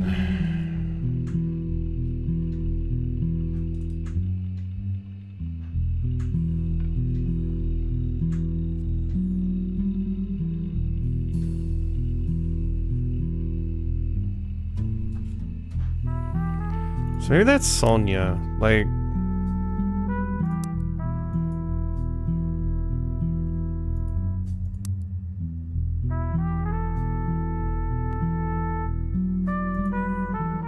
I'm also wondering how Sicily possibly shows up in pictures here.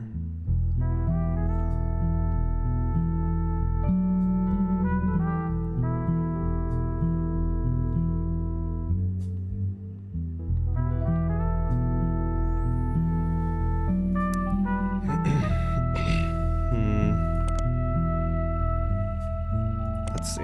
Okay, let's go back. So, Sonia Suarez. No.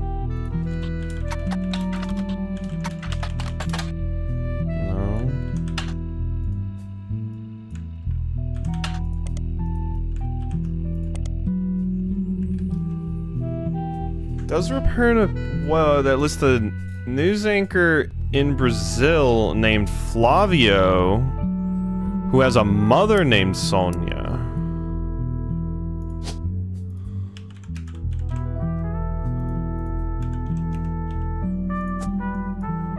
Okay. That could be important. The other thing that's problematic with this is if you did an infidelity with Sonia, we have to see somewhere that they split up. I don't see that anywhere.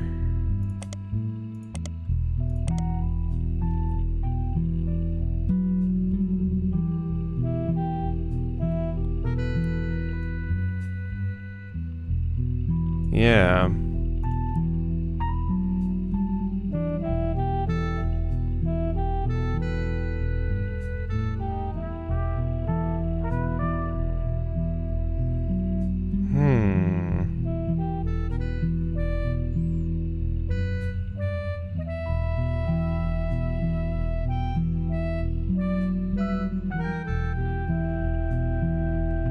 Definitely found, like, possibly their kid's name.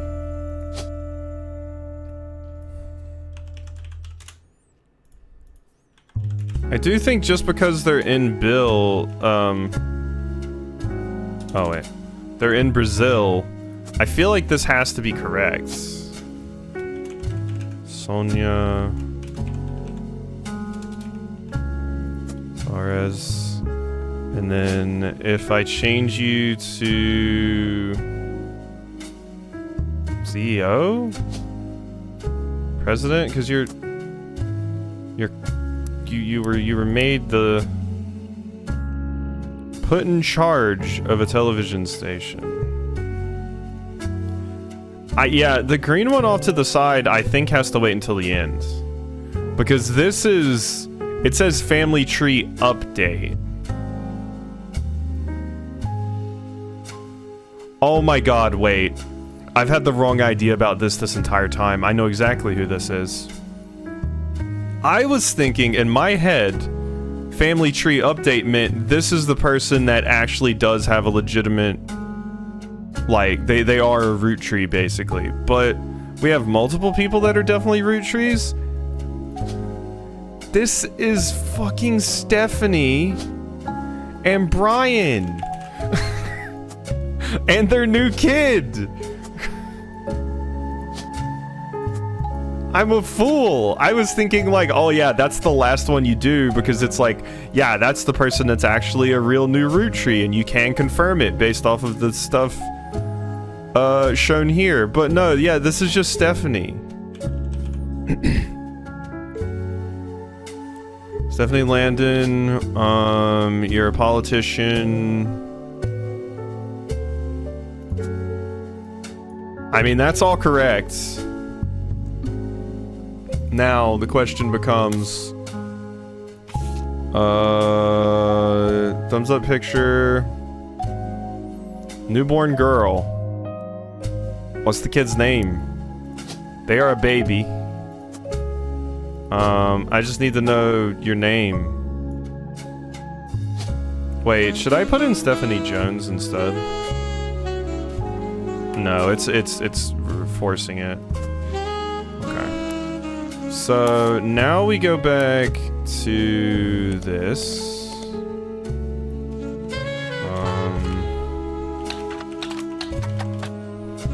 Stephanie Jones, a daughter named after her grandmother, which ended up being very fitting considering she was born the night before Christmas. Daughter's named after her grandmother. So, Mom, Clara? That would be grandmother, right? Because Mom, and then Grandmama. Clara?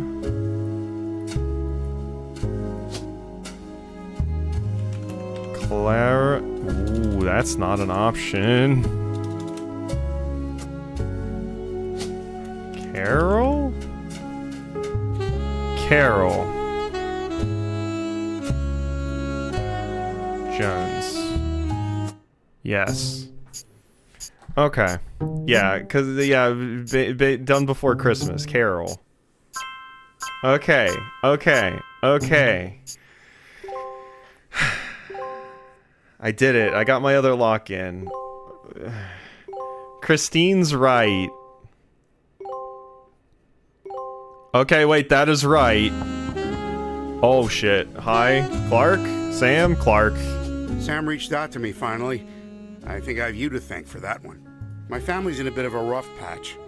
Even though the candy is selling better than ever, everyone is fighting over the trust. The majority of us want to dissolve it. On paper, it seems like the right decision. The arguments about what to do next are endless and heated. More than a few root trees are worried about losing their wealth. I don't think we deserve it more than anyone else. I love my family, my wife, my daughters, even my son, who I hardly ever get to see. I want to keep them safe and secure. But I didn't do anything to deserve this fortune. Hell, I probably deserve it less than most. It took me way too long to get my life together.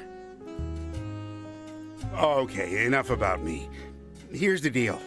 I can't stop the majority from voting one way or another. If you keep passing along potential root trees, I'll keep adding them to the list. On the other hand, there's been some leaps forward in genetics. It may sound like science fiction, but we can actually determine who's in the family just by testing their DNA. What you've done so far has been very useful. Just keep filling out the tree and we'll prepare for the tests. Okay, no new information, but yeah.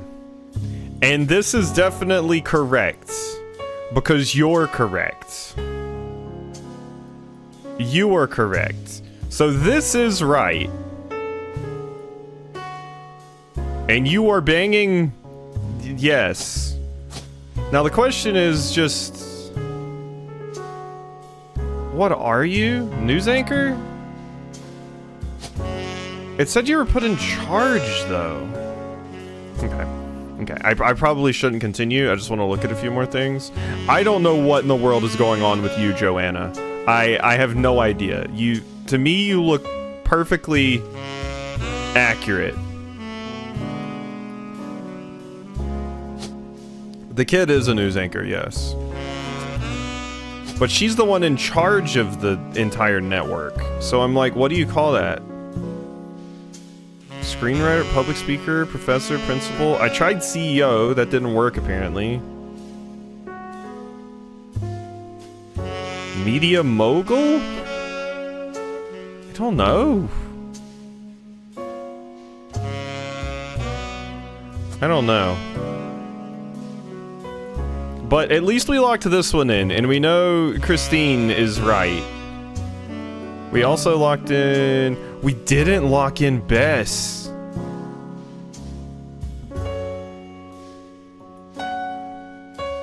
Oh, I don't have her maiden name. That's probably it. I don't have her maiden name. That's right. Ah, shit. Yeah, I don't have her maiden name. That's the problem. Okay, I mean, we're getting there, though. Some progress was made. We got 2 lock-ins this time. So, and Susan's, like, nearly done. I just need to find out a little bit more about her. I got her kids locked in before I did her. I can't believe it took me that long to get you 3. Yeah. Alright, alright. I guess I'm done there.